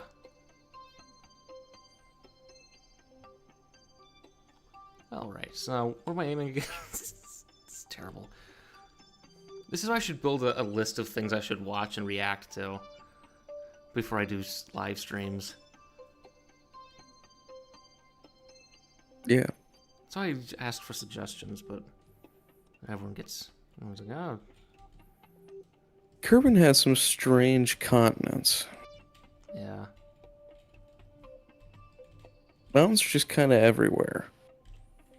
Yeah, there's a big nuclear war. That's why. I want to go to space. Totally. What? There's also no deserts. Because you'd have deserts like here, right? Yeah, you'd expect them to be about 30 degrees off the equator. Yeah, which is about... Yeah, it's about up here. Yeah, because that's where the Hadley cell's dumping all the dry, cool air down onto the surface. How big a Hadley cells would there be on Kerbin, though? Because I've read that if the moon was terraformed, the Hadley cells would be about 1. You'd have 1 Hadley cell per hemisphere. Right. I mean, that's kind of what you get with, like, Venus. That's because of the incredibly slow rotation. Yeah. I mean, also with Kerbin, Kerbin's a really small planet, so it wouldn't have 1g surface gravity. It really depends on, like, the speed of rotation for the planet, but it would probably be 1 Hadley cell. But yeah, the climates would. What? Sorry, did I stage right? I was waiting for it to stage. Sorry. Okay. Ooh, pretty. Yeah. Mars is 1 Hadley cell from equator to pole. Okay. Yeah. Yeah, so it'd probably just be 1 giant Hadley cell. Yeah. This is a nice Seasons view. would be bizarre. Beautiful. Also, I know in the Mars trilogy it said that a terraformed Mars with a reasonable atmosphere, with Rayleigh scattering, it'd actually be milky white. This guy would be milky white, not blue. Gross. Yeah. Let's see where I'm at. Am I actually gonna hit this thing? No. Yes. Can I focus view so I can get myself closer? Okay. Okay, that's the wrong way. So there's Jeb.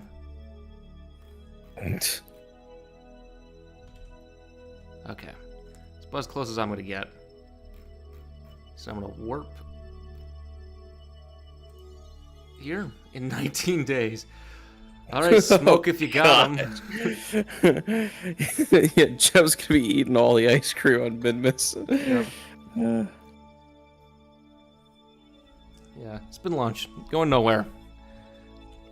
Turns out there's not many applications for it. Strange. Yeah, kooky. Let's see. Yeah, so we're gonna record near Shoemaker on Sunday. That'll be fun. I found a really funny image of Eros. It looks like the creators are making a scared face. Going, I'll show it to you. I'll show it to you before this ends. It's really funny. Also, I think WikiArchives.space broke because it keeps showing thumbnail too. Can't show thumbnail file size too big for some reason. Oh. Yeah, I don't know why it does that. Okay, so what I'm gonna do. Do I have battery power? No. Oh. So Lunar Rescue 2. If I could turn the engine on, but the engine has an alternator. I'm a genius. Engineer. Look at me. So now it's charging it very slowly. I need to tech tree for solar panels.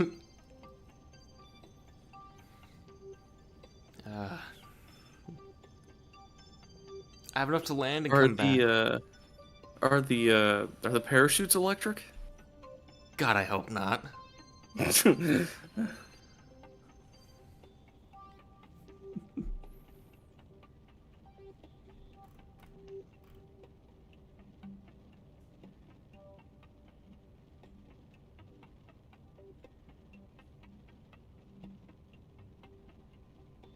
Okay. Oh, I'm just gonna drain this, I guess.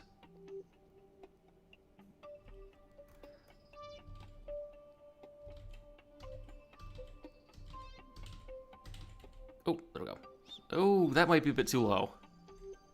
Ah, but I don't want to use a propellant. We'll be fine. We'll be fine. Don't worry. We got this. How fast does the electric charge drain? It is going away. But if I turn off SAS, it doesn't go away. Oh, good. It doesn't go away as fast, I hope. Oh no, it's going away. Oh. Does this engine have an electric charger on it? Oh, look at that. So. Oh, wow. So what I'm going to do then, I'm going to get into orbit, and I'm pretty much going to burn out of orbit with no electric charge. Good. This is going to work. Can you turn on SAS now? Well, I have a pilot. Yeah, I can turn it on, but it's not going to do anything. Ah, okay. So what I'm going to do then is a little bit of thrust. So I can orient myself, and now it's out of propellant. So I'm going to stage. Because it's right there.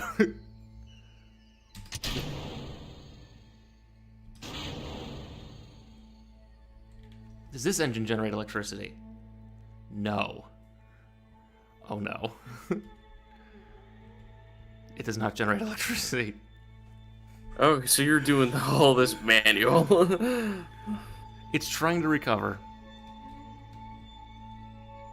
So I pretty much, what I'm going to do is I'm just going to... Oh, I'm not going to have enough propellant to come back then. So, okay, so what I'm going to do is I'm going to leave them... That's my pilot, though. Okay. Okay, wait. Is it in orbit? Not anymore. It's not in orbit anymore. Can you put it in... Can you get it back into orbit?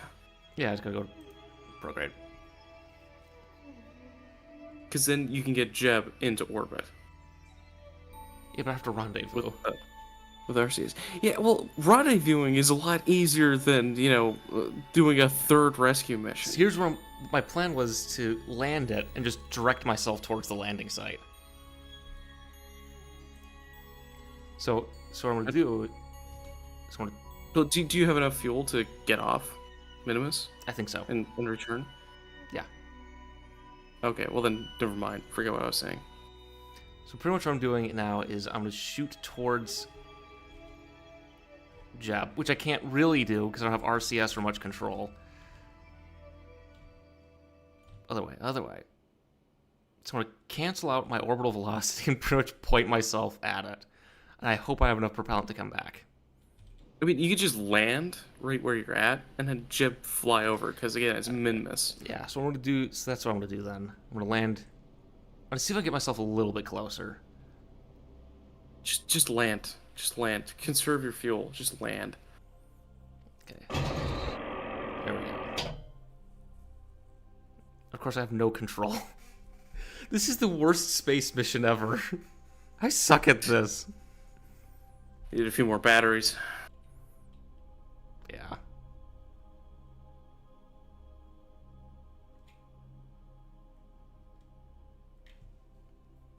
Okay, so right now, where's my trajectory taking me?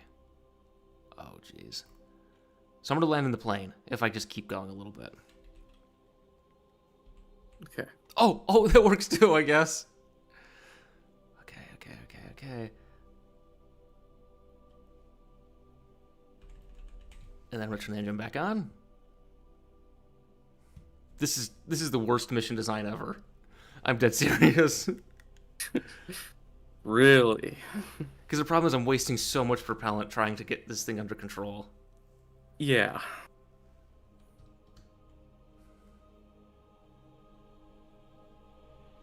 You're making yourself go faster.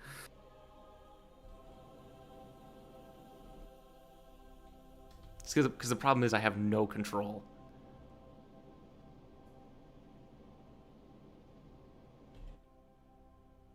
And it just wants to tumble. Good. So we're gonna have Rescue 2 coming. So what I'm gonna do is, I think what I'm gonna do is I'm gonna research. I'm gonna get a probe into LKO or to Minmus, and use that to get science enough to get solar panels, so that I can come back and rescue them, both of them. I need a pilot though. I suck at this.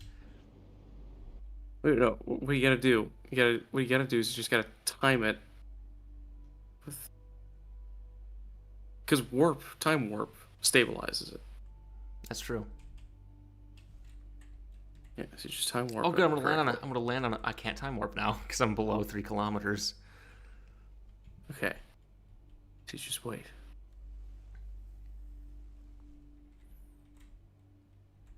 Right, you slowly control it. I should. It's gonna land on a hill, isn't it? Whatever. It's Minmus. Yeah, but if it lands on a hill.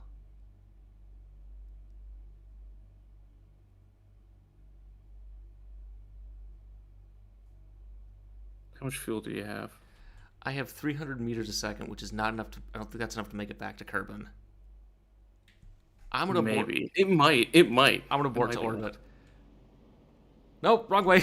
No. Oh gosh. Go up. No. This is gonna end in disaster. I'm dumb. I'm sorry. Yeah, I have no propellant now. It's gonna crash. Oh no, I'm in orbit. It's a Okay. Hold on. Just get some altitude. Get some altitude. Yeah. Just make sure you're not gonna hit any of the rocks. My perigee is 300 meters. Do you have any propellant left? I have 2 meters a second. I can make the engine fart. Oh god. Get Val out and then back towards Jeb. Okay, let go. RCS. I don't.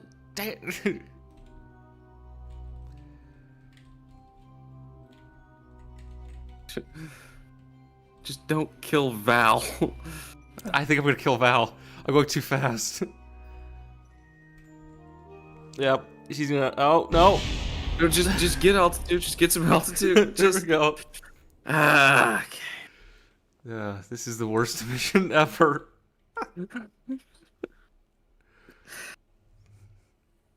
Okay, that's it. I'm going to bed. We saved the day. We did it, Patrick. We saved the city.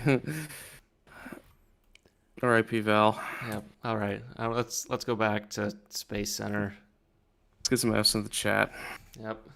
F's in the chat for Val. Yeah, I think I'm gonna call it quits for tonight. Yeah, it's midnight. I gotta go to bed. Yeah, I gotta go to Nashville tomorrow and get my hair cut. Yeah. All right, so let's just do the last minute or like little. This little thing is a little goodbye to everybody.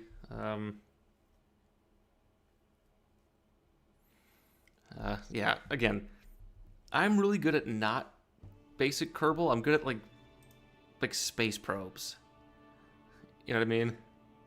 Things that don't involve Right, like rocks. I'm just gonna show this to you, okay? I gotta show you what I'm doing, okay? Just before. Renewed post-Apollo. That's what I call it. My shuttle is more like DH1 in this. Okay. I have like 55 missions. I have no idea if this thing will run. All right, and I'm launching something. I forgot what I was launching. Oh, I know what it is. It's the landing vehicle test. So I have like the ISS. I have like a lot of missions going, as you can see. I have like Oh my gosh. I have like flybys. I don't know what that is. That mission that's coming back because it failed. What's the coolest mission you've launched in this? Coolest mission? In this. Well, Yeah. I got Cassini's coming into Saturn, but it's nuclear powered. Or Sarnus, sorry. Go, man. Okay, let's fly. Please don't explode. I just launched this thing.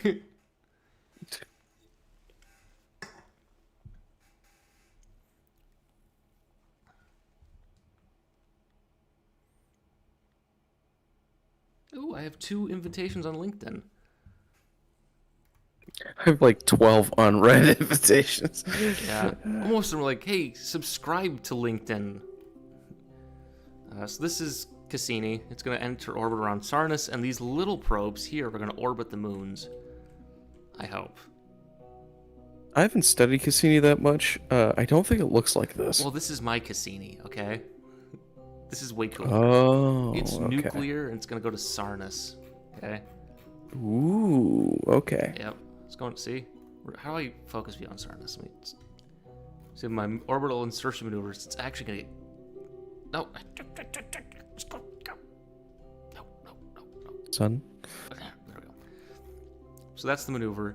So it's going to actually do a flyby of Slate. Oh, wow. And then it's going to do that. And I'm going to capture... Actually, one of my missions is going to do an actual like rendezvous capture. I think it's this one. Switch to. What launch vehicles? I'll show you some of those. And then we'll gotta quit. Okay, he needs to sleep. I gotta go to bed. Yeah. So this was originally just gonna be a Dres orbiter, but then I realized the flyby set up a flyby of Sarnus, so I figured I'll just go there. Oh my gosh. Yeah. Yeah, Dres orbiter by means of Sarnus. Yeah. So right now it's gonna do a 8 meter per second maneuver here at Slate, which will actually get it captured into orbit. Actually, it will be captured into orbit of Sarnus without maneuvering. Oh, cool. So Yeah. actual gravity assist. Yeah. I'm going to do missions there, assuming the power works. Yeah, I got those, and I got, like... Yeah, there's a bunch of just, like, Deep Space 3, Kuiper Express is going to orbit, not to Plock. Discovery 4 is going to rendezvous with Plock eventually. Got a bunch of cool missions coming up, like Herschel, that sort of thing. And for launch vehicles, I got a lot of Yeah, them. I want to see the launch vehicles. Okay. If it ever loads, this just explodes. Yeah, live stream just cuts. Yeah, you just hear an explosion in the distance. Yeah.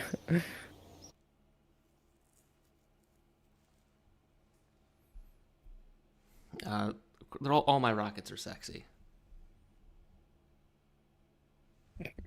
Yeah, the VAB sirens. Yeah. Oh yeah, staging. Oh yeah. So let's see. What's my A? So I got Al Abed. I built that. I built Aquarius SSTOs based off the real one. They use SSMEs. Mm-hmm. This is the big version that's gonna be a propellant depot. Which this does make it to Ooh. LKO on its own. It's really cool. Wow. British launchers, whatever. Big dumb booster.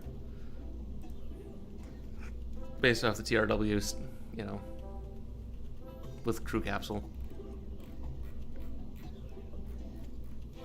Which I think is pretty exciting. I'll show you my. Let's see. Got all the Conestogas. You know what those look like. Europa.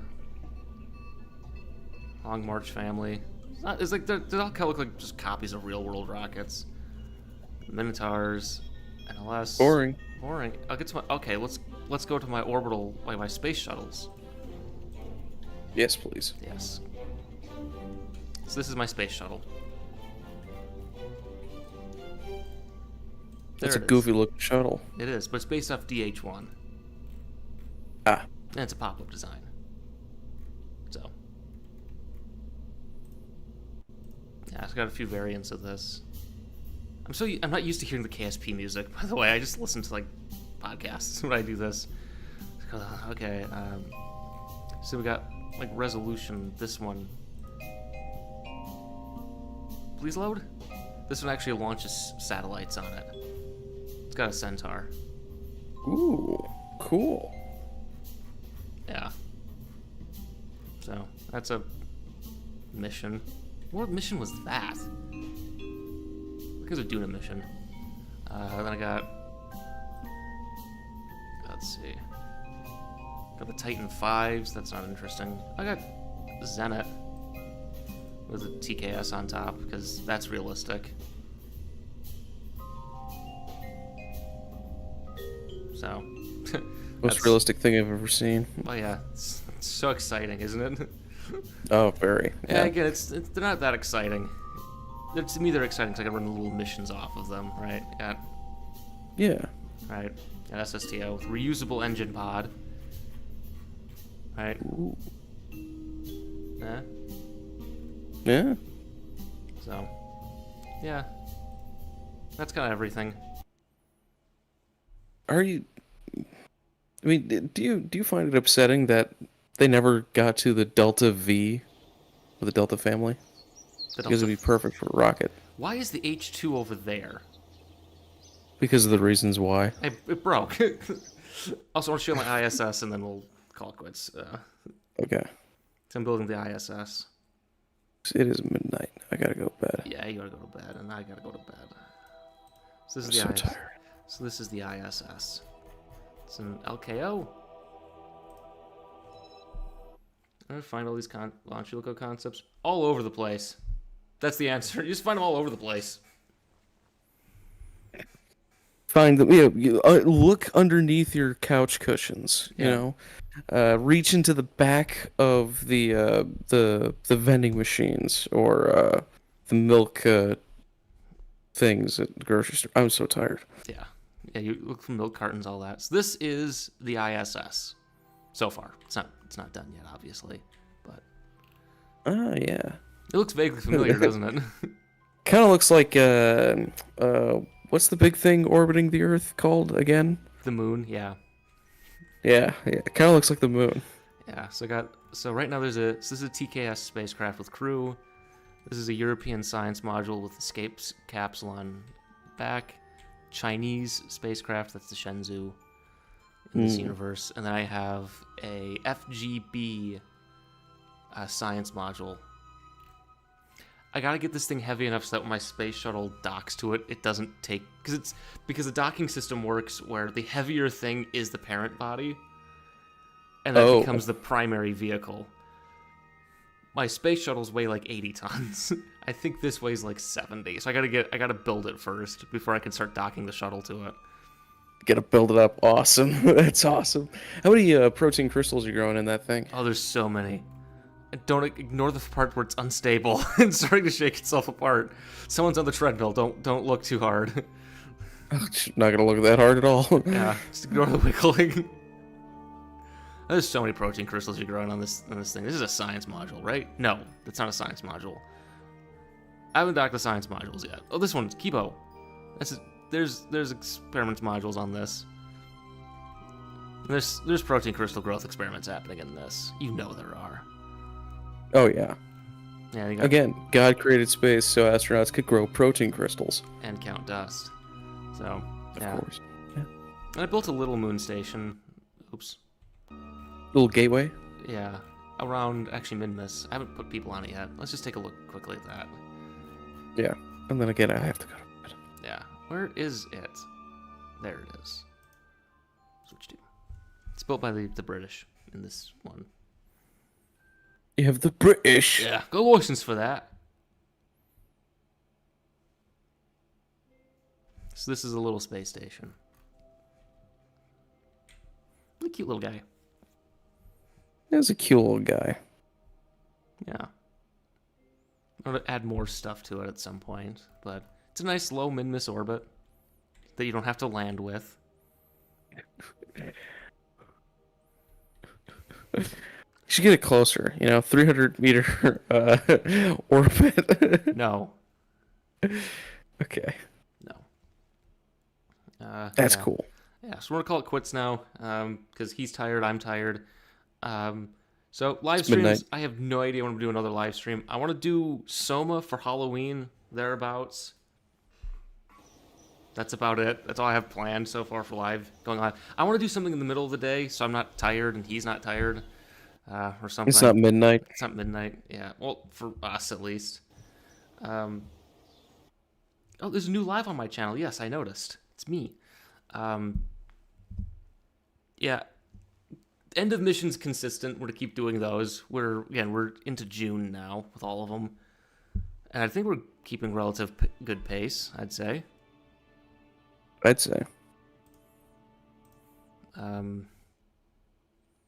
the 4th of July special is gonna be Space Camp, a movie that sucks, except for the demon in it. No spoilers. Yeah. The next Know Your Rocket will be Athena, when I just get the time to write the script in the next week or two. I have everything built for it. I just need to animate and write a script. And then I'm gonna try British Rockets or go for something else, just out of pure spite.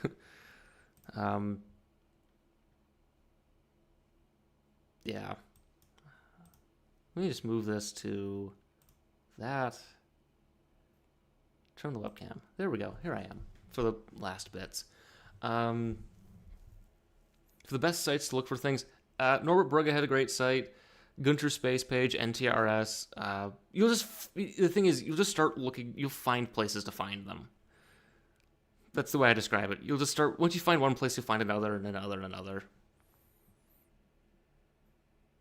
Yeah. Are you still alive? Barely. Okay. Yeah. Yeah. So I'm I'll just say I'm gonna end the call with you. I'll take the last 5 minutes to get everything out. How's that sound? that sounds really good. Thank you everybody for watching. Thank you for putting up with me. Really appreciate it. And yeah, I'll catch you in the next end of mission. Yeah. Okay, he's gone. Good. All right, now we can say mean things about him, even though he's still watching the live stream. Okay, so for the last 5 minutes, we can just kind of go through. Anyone has any final thoughts, final things to cover? I have a suggestion box in the Discord that you can look for. You can suggest videos. Now, just be careful. I'm not going to do a design study for you because that's hard. Again, I'm working on Small Dumb Rocket and Diesel. That's what I'm doing now. I'm going to teach myself how to build an inertial guidance system. Stability system soon. So, that's tough. Yeah. Let's see. Yeah, is there anything else anyone wants to bring up before I go to bed? No, I'm not going to live stream me sleeping. That would be weird.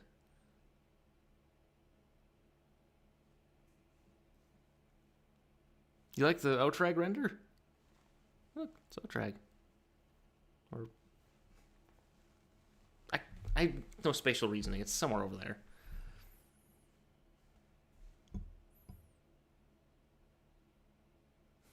Or is this, wait, that's top chat. How about just live chat? Okay, that's good. That helps. Yeah.